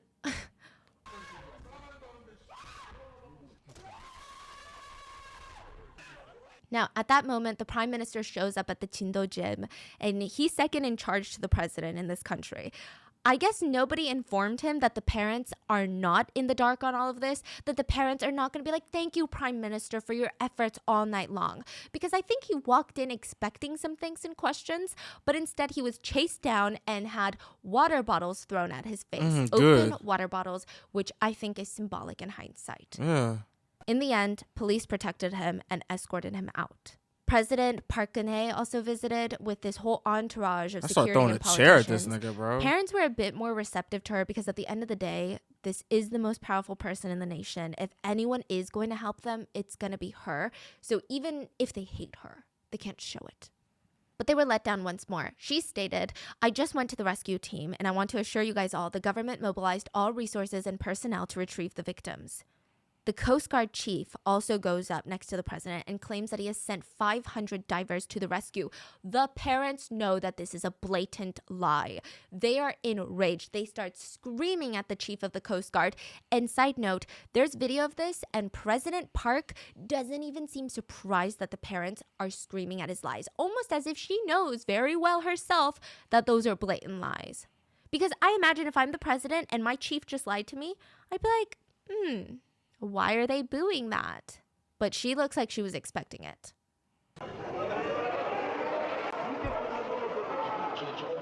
Family said they were straight up stunned at the blatant lies that were being shoved in their face.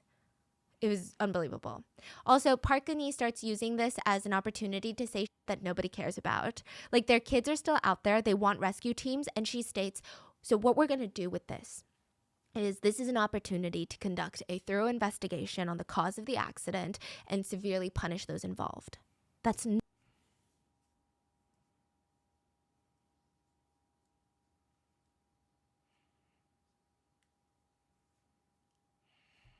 not what anyone is talking about right now.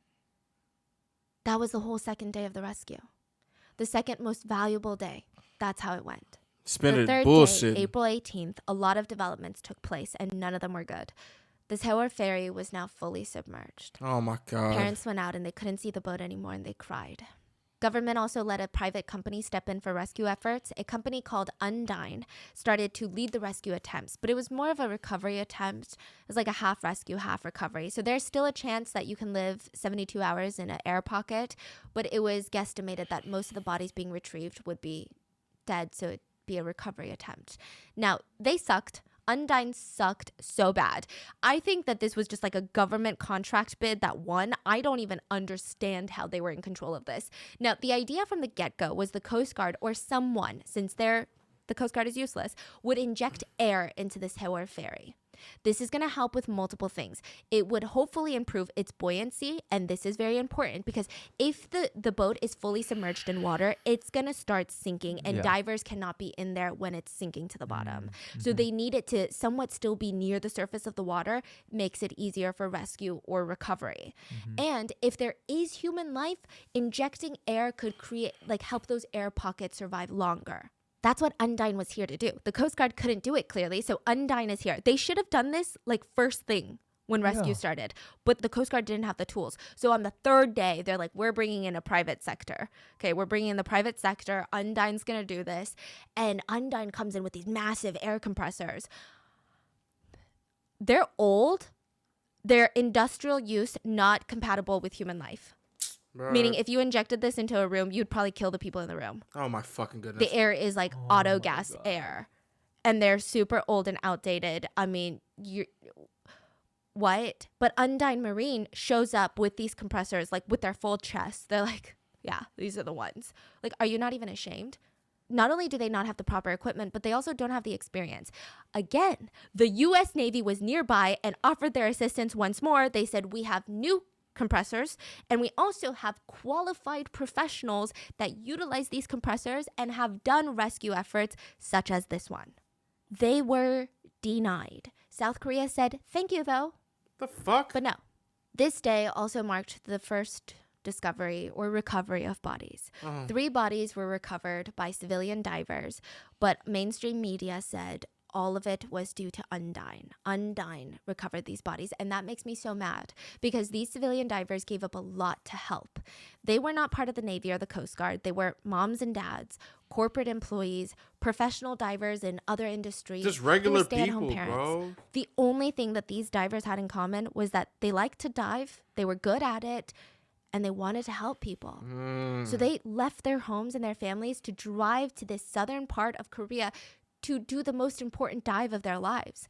Many of these civilian divers would end up permanently injured, paralyzed, traumatized, depressed, and some would even lose their lives because of this dive. They told each other, minimize shock when you're down there. Shock is no good for anyone. The divers all made a pact to not look the students in the eye. Because once you do that, you will never be the same, and it'll make it harder for you to go back down underwater. They talked about how it was the hardest thing. The ones that drowned, they would have to recover their bodies, right? So their families could put them to rest. But there was so much debris in the water because think about this big ship. There's so much things falling apart. Walls were collapsing and the hallways became narrower than your shoulder width. A lot of them had to squeeze through hallways. Bad weather delayed the use of a diving bell, so they had to use these super flimsy, flexible air hoses. But if they're twisting and turning in there, it could easily snap, break, or it could be folded to a point where they're not getting air anymore. It could get caught in things. It was very, very dangerous. They had to go down in teams of 3, and they would never forget the things they saw. There were bodies in life jackets floating around in the ship now, and the divers had to reach up, grab the bodies, and hug them so that they wouldn't keep floating up. They would find a window that they could break and get rid of all glass and debris. Then they would carefully push the body through the open window so that they could float to the surface.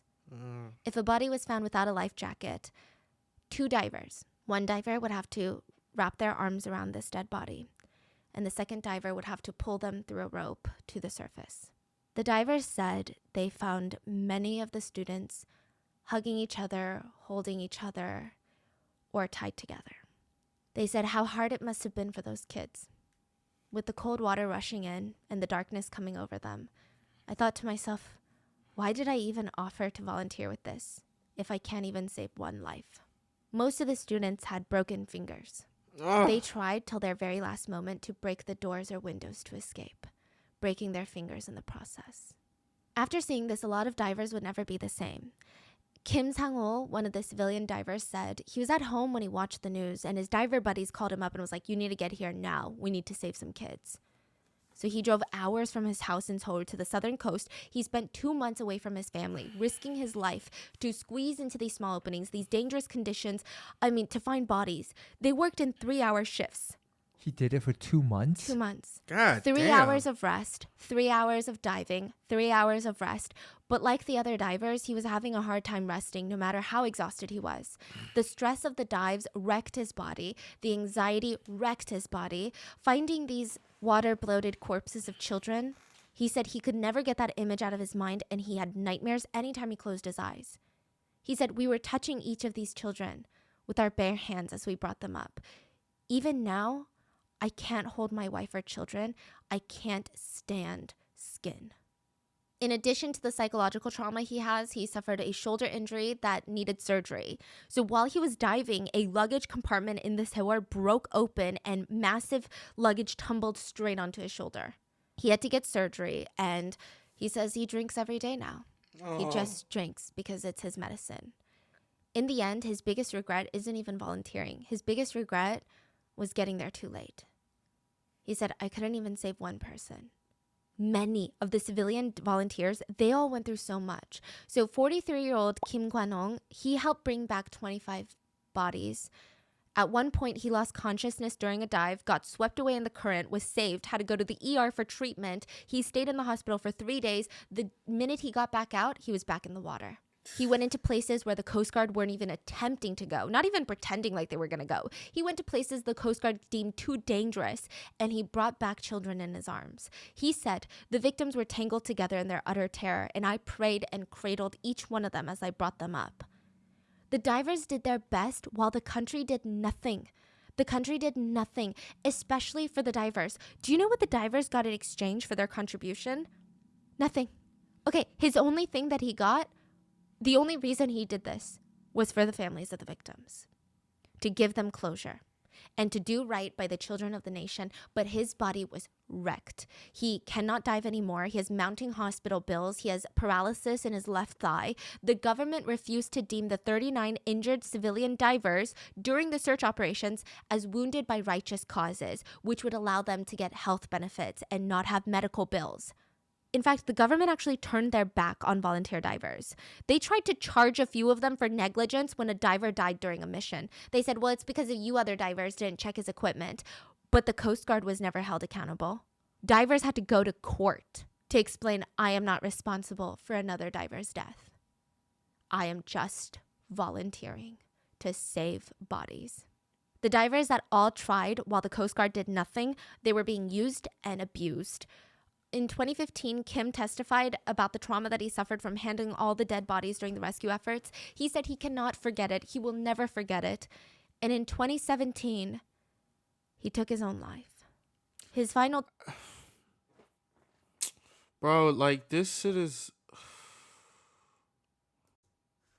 It's like, niggas don't, like... It's not...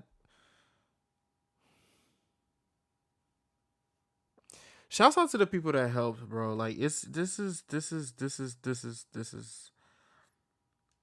so fucked up. This is so fucked up. This is so fucked up. These people killed these fucking students, bro. The government killed these students. Like, what? Like, no, cuz. Nah, cuz. Nah. Text to his loved ones were, I'll see you in a better place in the next life. I'm sorry. So you're mad, I'm mad, okay? Let's all be mad at someone. And there's a whole lot of people to be mad at in this case. Cheonghaejin Ferry Company, the Coast Guard, the former president, and mainstream media. So let's talk about Cheonghaejin Company first. The ferry company, this is the connection to the last episode if you listen to it, and the ferry company's sick obsession with overloading the cargo on their ferries. So this particular ferry, this Sewol, like, it's not even just the overloading the shit, it's the not tying it down. Why wouldn't you tie it down? Had a capacity of holding 90 vehicles. On that day, there were 124 cars and 56 trucks. Wow. None of them were properly secured. None of them were even tied down. They were just driven onto the cargo port and just left on park. They also took in more cargo than allowed for that size of a boat. Their maximum cargo hold is 987 tons, but they took in 1,157 tons. Again, none of which was tied down. Do we know why? Why? At the beginning, turned the boat so much? 15 degrees? Unclear to this day. We think it's incompetence. Just straight up was like trying to do 5, but turn 15. The motherfucker dumb? Because it's manual steering. And I'll tell you why we think it's incompetence, because no one was trained. Like, none of the crews were trained. Oh, and side note, not all big boats are like that. Many big boats can turn at even higher degrees and be fine. But this specific boat, it was like a industry known thing between this company that this boat can only turn 5 degrees because it's unbalanced. It's not a universal boat thing. What? It's like this boat can only turn 5 degrees. Now, it's not good to do a lot of degrees of turns, but still, this is crazy. The boat starts leaning to the left, which causes all the cargo and all the cars to slam to the left, which starts leaking in tons of water. Now, remember the ballast water that I was talking about? We have some exact measurements here. Like I said, it serves a very important purpose. It keeps the center of gravity low. But there is another thing that it does. So it's actually compartmentalized the water. It's not just like one big water tub. It's like you have the left tub and the right tub, and I'm simplifying it. And then in between these two tubs, you have these pumps. So what happens is if the boat starts leaning to the left, you start pumping this water to the right tub, okay, to balance it out. The pumps were broken. That is, I can't even describe to you how bad that is. The pumps were broken, and not only that, there's like a mathematical equation to figure out how much ballast water is needed to offset the cargo weight. Typically, it's around the 2 times mark, meaning you need double the water for the cargo. So if there's 100 pounds of water, you can only have 50 pounds of cargo. Oh. Okay? In this case, the Sewol was carrying about 580 tons of ballast water. For the amount of cargo they had, they needed 2,000 tons of ballast water. They had a fourth. Yeah, so it's completely off. So off. And that's what they started with. Okay. The crew actually pumped out hundreds of tons of water from the bottom to accommodate additional cargo when they were loading. And as the boat goes, you actually lose more ballast, like water, because part of that compartment is fuel. So as your boat is going, you lose fuel because you're using the fuel. So it becomes lighter. That's why you need extra water. So let's work our way up the food chain. The first people at fault were the captain and the crew. Not all the crew, but many members of the crew. Crewmates were investigated for their abysmal handling of the evacuation, and one crewmate in particular was told verbatim by authorities, remember, to go tell everyone to put on a life jacket? Yeah, well, he didn't do it. He was just like, oh yeah, I told them, but he just walked around the deck and was like, okay, yeah. What's crazier is that all the crew members that were on the bridge with the captain, they all left with him. They were some of the first to be rescued. But that also meant nobody else was on the bridge anymore to keep open communication with rescue efforts. So them leaving the boat wasn't just bad that they were abandoning the boat, but there was no one to communicate with them on the boat. So all these Coast Guards are like, we're trying to talk to people on the boat, but like nobody's on the boat because you guys are all here. That's cool. A former U.S. Coast Guard investigator believes if those announcements of every passenger to stay in their cabin were not made, the passengers most likely, just human nature, would have gone to the deck to see what was going on. Then they would have become easily visible and more easily accessible to rescuers. Sounds so now, simple. Of course, it's heavily discussed and speculated how much of this announcement played a role in the deaths. Yeah. Passenger Koo, a survivor, said that the passengers were trapped inside by windows that were very hard to break. He said he actually wanted to escape earlier, but those nonstop announcements kept telling him to stay put. He said the rescue was horrendous. We were all wearing life jackets. We all had time. If people had jumped into the water, they could have been rescued from the water. Another survivor said, the announcement told us to stay put, but the ship was already sinking. There were a lot of students who didn't get out of the ship in time because of those announcements. Okay, fine. So the captain and these crew members, minus a few of the hero crew members, they are horrendous, but how do they f up so majorly? Like, that doesn't even make sense. How do you not have a loose plan on what to do in situations It doesn't like make this? sense. What the fuck? That brings us to the company that owns the Sewol Ferry, Chonghaejin Marine Company. Okay. Chonghaejin Marine is like a different kind of evil, okay? This is in connection with our last episode. Chonghaejin's company's biggest shareholders are owned by another company that is controlled by a billionaire church leader founder, Yoo Byung-eun's 2 sons.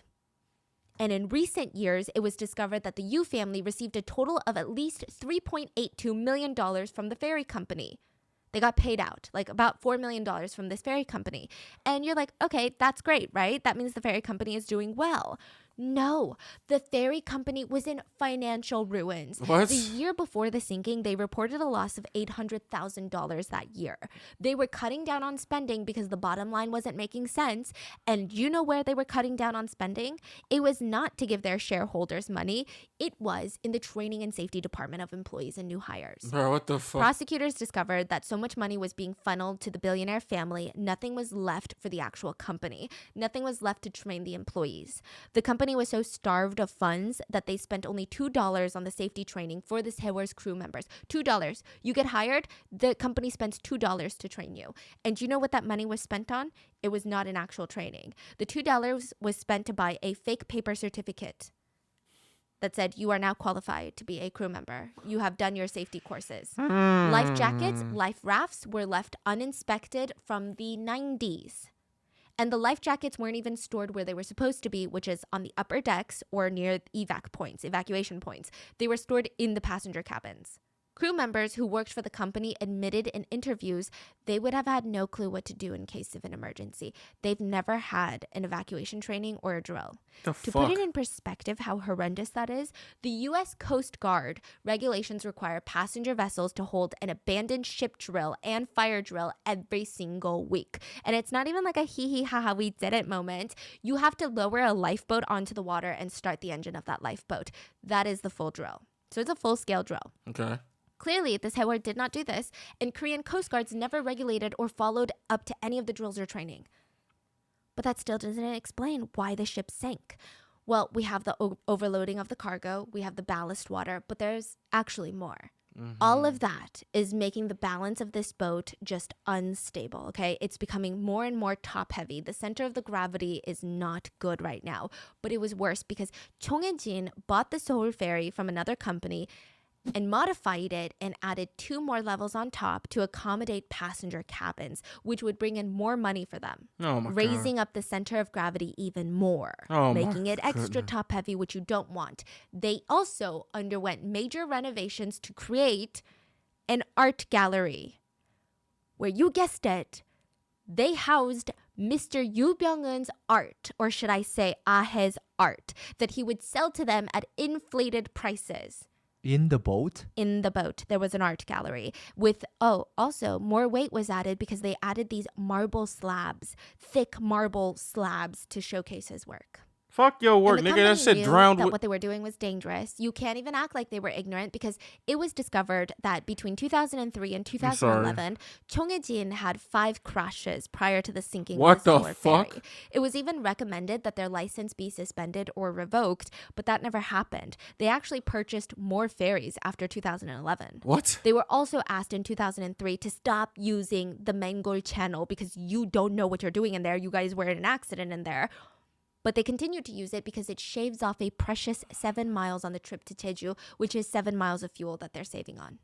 Also in 2011, Chonghae-jin Company tried to board a passenger ferry, I think in the Han River, where it's during holiday season. The maximum capacity for that ferry was 200 people. They tried to board 500, and the only reason that a tragedy didn't occur is because passengers on board threatened to riot. They were like, no, you're not going to board that many people. This is insane.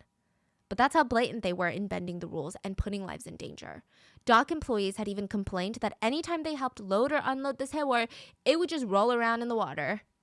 Company officials decided Sewol should be sold because of the complaints and the safety concerns, but that was vetoed by Mr. Billionaire Yoo Byung-eun himself.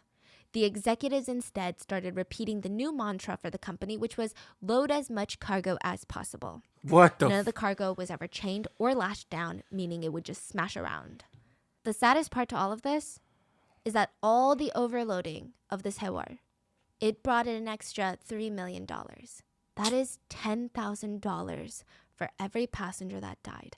That is it. $10,000 for a life. What's insane is that there's regulators for these things. You can't just start a maritime company and be like, okay, well, I'm going to do whatever I want on my boats. There's regulators. The Korean Register of Shipping was an agency that's responsible for these things. They never followed up or facilitated inspections. Thankfully, many of those inspectors and regulators are in prison. And so now, good. You know, we know that Mr. Yoo Byung-eun's children, the billionaire kids, if you guys have watched the last episode, they were also in prison, and Mr. Yoo, the billionaire, was found suspiciously dead in his apricot orchard during the nationwide hunt for him immediately after this. Oh, that was the time. Yes. Like What right the after hell? this, everyone was like, what the hell is going on with Chonghae-jin? They're like, who owns Chonghae-jin? Oh, the major shareholder is this random company. Well, who owns that company? There was a manhunt.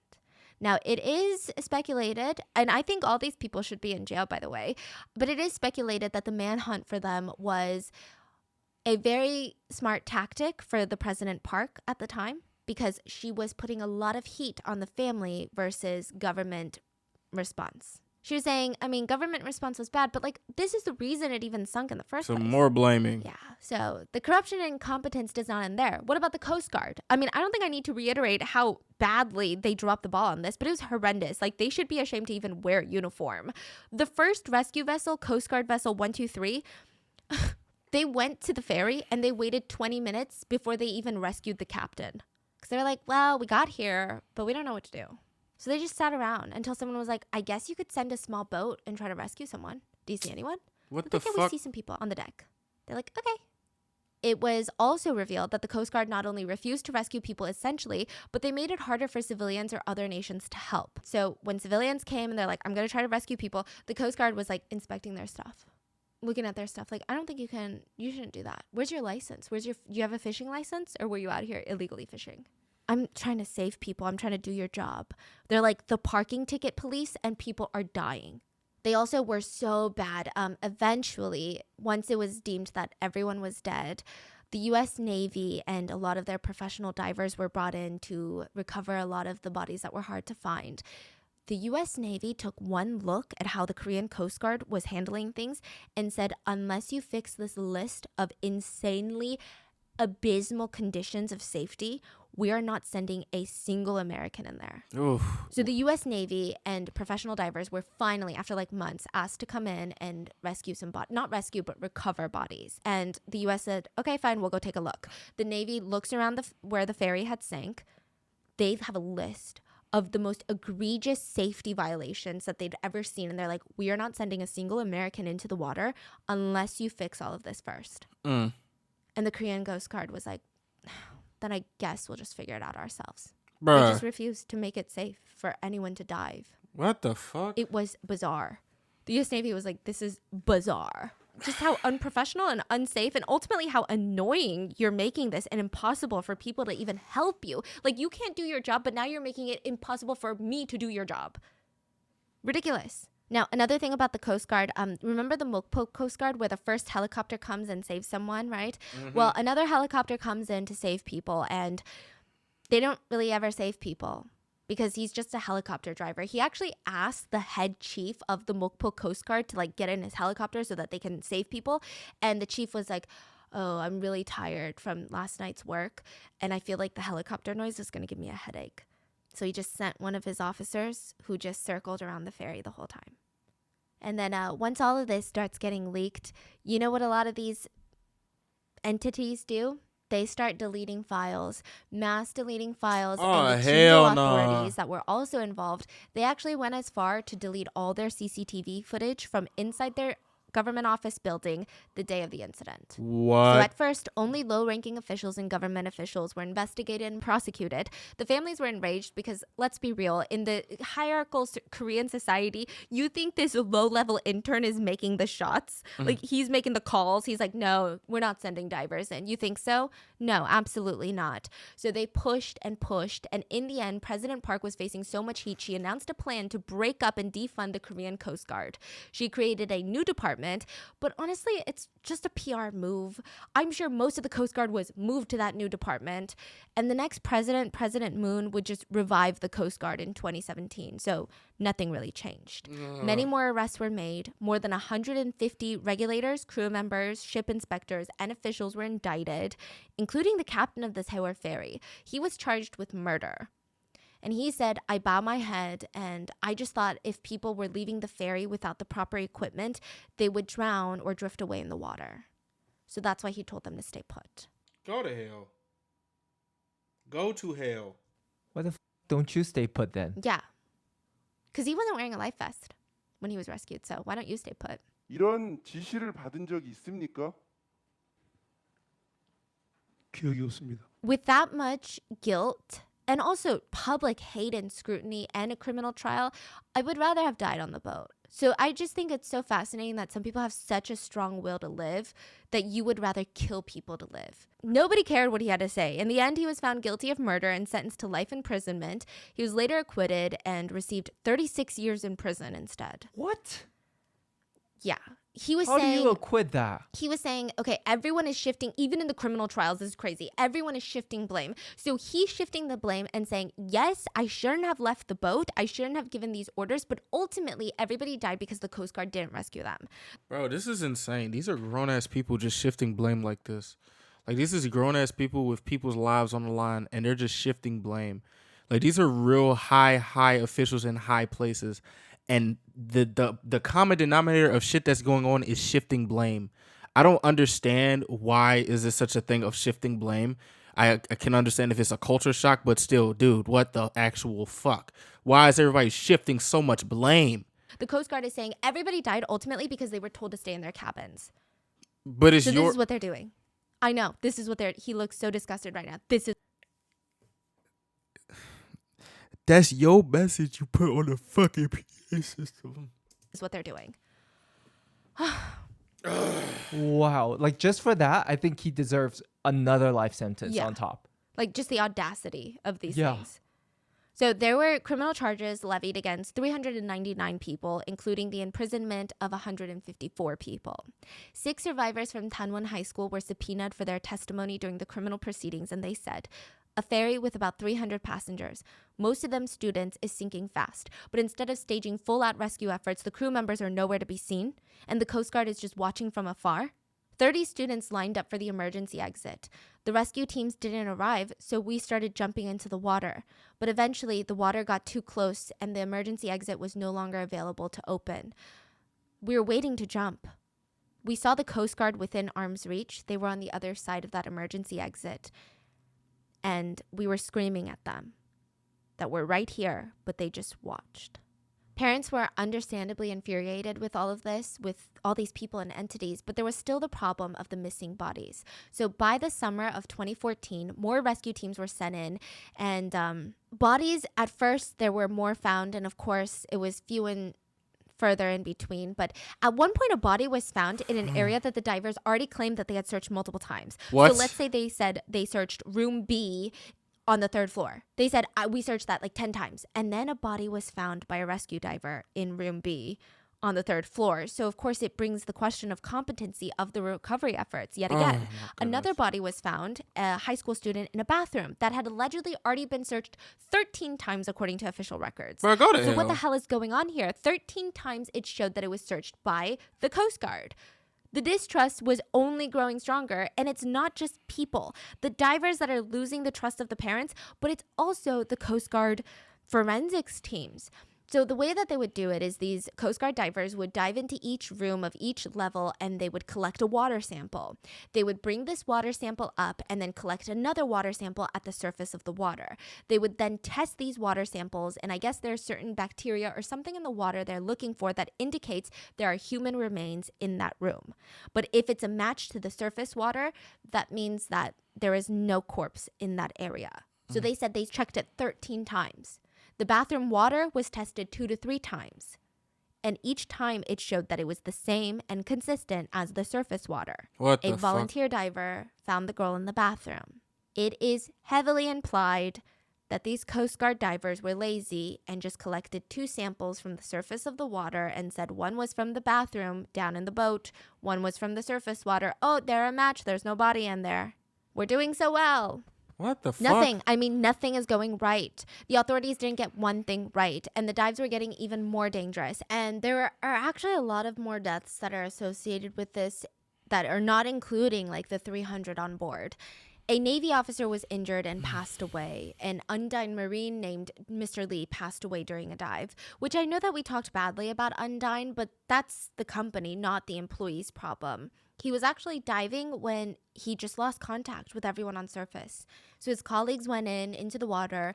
He was found dead. Yeah, his air supply cords were tangled and he was unconscious without his diving equipment on. What the fuck? It's not really clear what happened. An x-ray of his chest showed no irregularities, but a scan showed that his skull was filled with air. Now, a few weeks later, another civilian diver passed away. July of 2014, a helicopter from rescue operations crashed, killing all 5 officers on board and injuring a high school student. There was another death linked to the sinking that shocked a lot of people. The vice principal of Tanwon High School, Vice Principal Kang, he was found hanging from a tree near Chindo Island. So this is the island where all the parents had gathered, and it said that he was the leader of this school trip. He was in charge of the kids' safety. He was rescued, but over 250 of his students were not. Oh my God. He wrote in his note that he feels guilty and he wants to take responsibility for what happened. He wrote that the trip was his idea, and he cannot live without knowing where his students are. He wrote in the letter that he wonders if he could still be their teacher on the other side. In death. He asked his ashes to be scattered around where the ferry went down. Now, the sad part is, before his death, a lot of parents took their anger out on him, and so did a lot of Korean news media outlets, like a lot of adults. Bro, fuck them media But when outlets, he passed, though. students and survivors alike, they went to his memorial in uniform and paid their respects and said he was an ethics teacher. So I wonder if it was really hard for him. He was a good person and he really cared for students. I don't think anyone should be blaming him. Again, another instance where I feel like a child is sometimes more wise than an adult. After the memorial, the hearse carrying his body circled around the school one last time. He was survived by his wife and 3 children. At least 3 parents have taken their own lives after losing their children in the Sewol Ferry. One of the fathers took his life on the 1-year anniversary of the Sewol Ferry tragedy. Many families have completely disintegrated, divorced, fallen into addictions, financial distress. One mom said, bro. You just have to cry when it's hard. There's no way around it. No one, nothing can console you or help you. When I miss my son, I go lie in his bed and I hug his pillows and I smell his smell and I cry. Many families have left their children's room exactly the way it is, not touching a single thing, almost as if these students are going to walk in through their door with their backpack. Most families hate spring. April is like the best season in South Korea. They hate it. One victim's mom said her husband, the victim's father, has these intense nightmares. And she said, my husband constantly has nightmares, kicking his leg, even grabbing me by the collar. And one night when I hugged him, he just let out these screams and he cried like a baby. He just looked so lonely. Many siblings of victims fell to self-harm and depression. One sister has her birthday on April 19th, and for years, it was too hard, too painful for her to even celebrate. And for the first time, she asked her parents if they would like to join her for dinner for her birthday. So it's been very rough for these families, rescue personnel, but also the survivors. Survivors' guilt is a scary, scary thing. I think it's confusing. Like, how do you even process that type of emotion? There was a 71-year-old woman who was eating breakfast when she heard screaming. She saw people just sliding down the floor, so she grabbed a railing and saw everyone tumble like dominoes. She remembers going into shock, but this young man grabbed her arm and screamed, "Come on, hold on to me tightly." She was trying to let go and slide down with everyone because she was so exhausted. She's 71, but she's like, no, I can't hold on any longer. She said she was exhausted, but this young man never gave up on her and kept holding her arm. He grabbed her and pulled her up. He failed, so he pulled her up again, and this time it worked. He escorted her to the rescue boats, and she would not have made it out without him. She wanted to ask for his name, but it was so chaotic. He was just gone. Her 4 friends she was traveling with for this Jeju trip, her 4 friends died. She suffered a broken back, and she said, I'm grateful. I want to thank that young man. I want to buy him a meal or at least hold his hand or give him a hug. What else can a lady like me do? But how could it be that an old woman like me survives and all these young people are still in there? It is such a shame. Civilians very early on realized that they were being lied to, so they tried to show their support to the parents with yellow ribbons. Even while news outlets are still lying, civilians tied yellow ribbons everywhere to show their support, to show parents, we know and we are supporting you. Since then, yellow ribbons have been used to symbolize mourning for the Sewol Ferry victims, but it's almost now become synonymous with skepticism against the government and standing up to corruption. A lot was exposed about high government officials when this case broke, like how President Park was unavailable for up to 7 hours during the initial incident. So Not only was she unavailable, but her and her administration falsified schedule records to show that she was on official duties at the time, which she was not. Which, even if you're on official duties, I'm sorry, your nation's children are dying on a boat. Get it together. It can wait. Yeah, like what? She just wasn't involved. I guess nobody, I don't know if she wasn't alerted, or I don't know if she wasn't making enough calls, so now all these officials are covering for her, or her administration is covering for her. Now, President Park's administration was also exposed for bullying and threatening reporters and news networks for reporting on the truth. They even indicted a Japanese reporter who shit on her for handling this tragedy in the way that she did. And Japan slammed South Korean prosecutors. And the chief cabinet secretary of Japan said, freedom of press should be respected. And that indictment was far out of the norms of the accepted wisdom in the international community. So it's clear, the president cares about her appearance domestically and oddly, very much so internationally, and that's it. And when she decided she was sick of people calling her out for her vile, disgusting behavior, she said this about this Sewol tragedy. It's time to overcome the pains and hardship from this Sewol incident. Bitch, go to hell. And move on to build a new South Korea. We cannot stay trapped in the sadness and frustrations that have gripped us for the past year. Yeah, move on to a new South Korea. You're not in that new future, Shawty. I'm not even gonna lie. No. Thank you for the message, though. We need to get you the fuck up out of here. At this point, bodies were still being recovered. Not everyone has been put to rest yet. She was later impeached for corruption. This is a big part of it. Her ratings dropped drastically after this. And shamanism, oddly, were the reasons that she was impeached. We have a video on it, but anyway, not a great person. Oh, in God. the end, 9 bodies were still missing in the incident, and the parents stood by each other to make sure those victims came home to be laid to rest, which would ultimately lead to the Sewol being salvaged from the bottom of the seafloor, but it took a very long time to get there. The parents requested that the Sewol Ferry be salvaged immediately because evidence, the bodies are intact, like, we need to do this, right? There are speculations that the government went out of their way to come up with a million reasons on why this was impossible.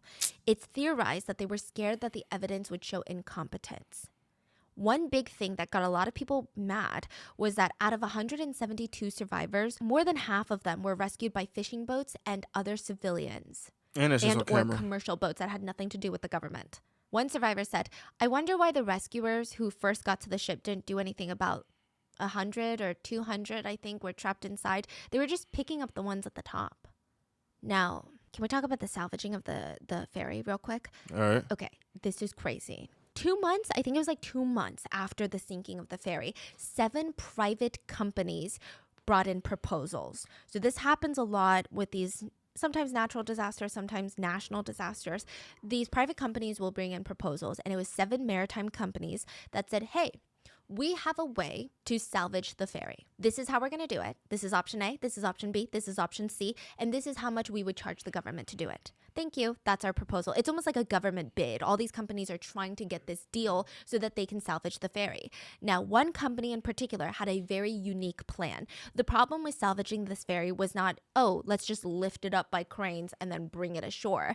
It's not like that. It's so complicated because you have bodies in there. You have evidence in there. You want to keep these bodies as intact as possible. So there's a lot that you're working with, and it's in the channel, the Mangor channel, so there's a lot. So their plan was to tilt the boat onto its side again, because right now it was like inverted. Tilt it to its side, crane it onto a floating vessel, and salvage it there. That was like their plan. The government reads this proposal like 2 months after the sinking. Everyone says, when are you going to salvage the boat? They said, we have to do tests. We have to find the perfect solution. You guys, you don't understand because you don't know, but it's so hard. You know, this is in the water. It's very, very sensitive issue. We need to make sure none of the evidence gets lost. We need to make sure the bodies are intact. So it's going to take some time. We need to do a lot of tests. A year later, the government comes out and says, after a year of that, we have amazing news. We have found the best solution. They take credit for the solution that they had on their desks 2 months after the sinking, and they pretty much copy that proposal word for word. And that was exposed by Newstapa. Parents of victims gathered together in front of government buildings to stage a hunger strike, not for money, but for the truth. They just wanted answers on how something like this could have happened. For months, the country mourned with them, And there's a moving story about a father who ate nothing but water and salt for 46 days. The president still had some supporters, super conservatives, that came out to eat pizza and fried chicken in front of the parents who were hunger striking. I don't know why they defended the What the president. fuck? Like, that's your mom or something. I don't know why anyone defends any politician, regardless of what their beliefs are, so vehemently. Like, I mean, it's crazy. One parent stated, "I don't need money, compensation, or trauma therapy. I just need the truth, please. That's all." And he formally bowed in front of lawmakers, begging for them to help. Families of victims even shaved their heads in public in a demonstration. They just wanted to put their family members to rest. And the government just kept asking, "So you want compensation?" "No, we want you to find our family members." Finally, the ferry was salvaged 3 years later. There were 9 missing passengers at that point, and only partial remains would be found in the salvaging. Many of the victims were put to rest 1,000 days after the tragedy. But by the end of October 2018, 5 people are still missing. What? 2 16-year-old students, a 57-year-old teacher, a 48-year-old father, and the 7-year-old boy. Remember the older brother of the 6-year-old sister? They are still missing. The What the families of all fuck? the victims would receive approximately $177,000 for each victim lost, which is absolutely nothing. I mean, Bruh. first of all, they didn't even want it in the first place, but it's absolutely nothing. 71 days after the Sewol sinking, survivors returned to school. And before the tragedy, the sophomore class of Tanwon had 325 students. Now there were 75 Fuck. in that class. All 75 were provided group therapy as part of the class time. 10 counselors were brought in to be readily available. And students at Tanwon said, "Every student here knows someone who has died or has gone missing."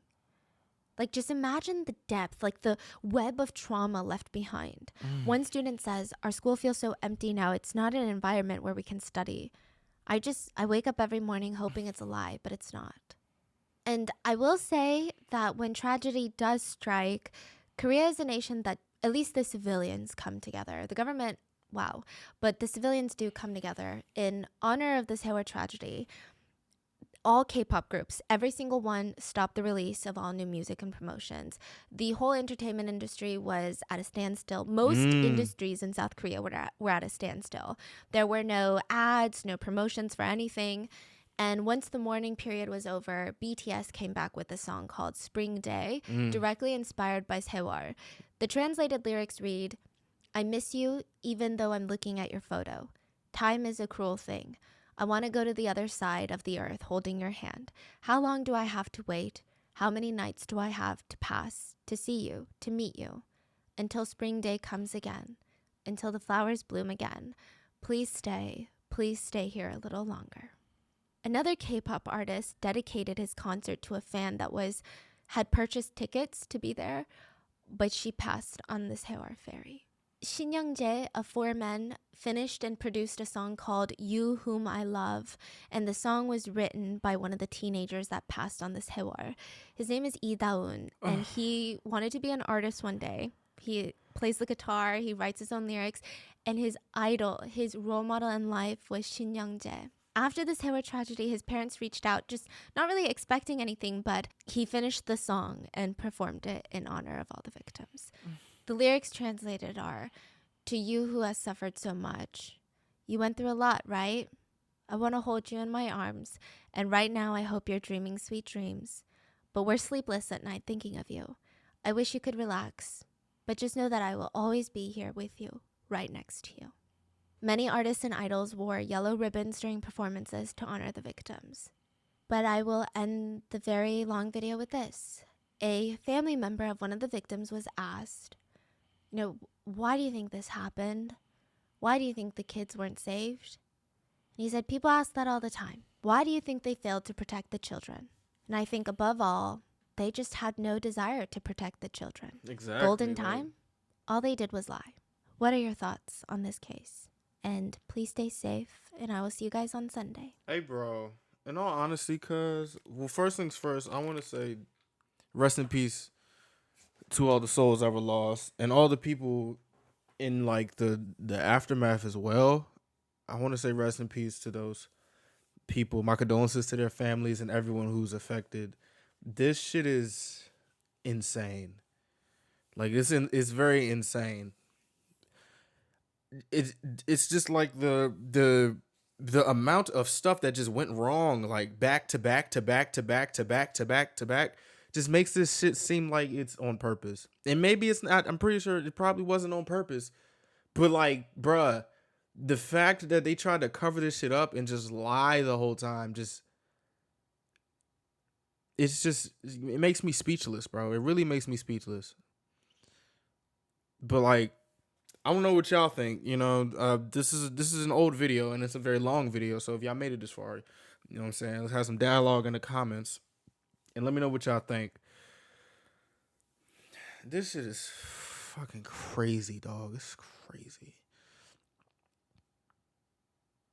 God damn, bro. Like, the real question is just like, how can someone be so heartless?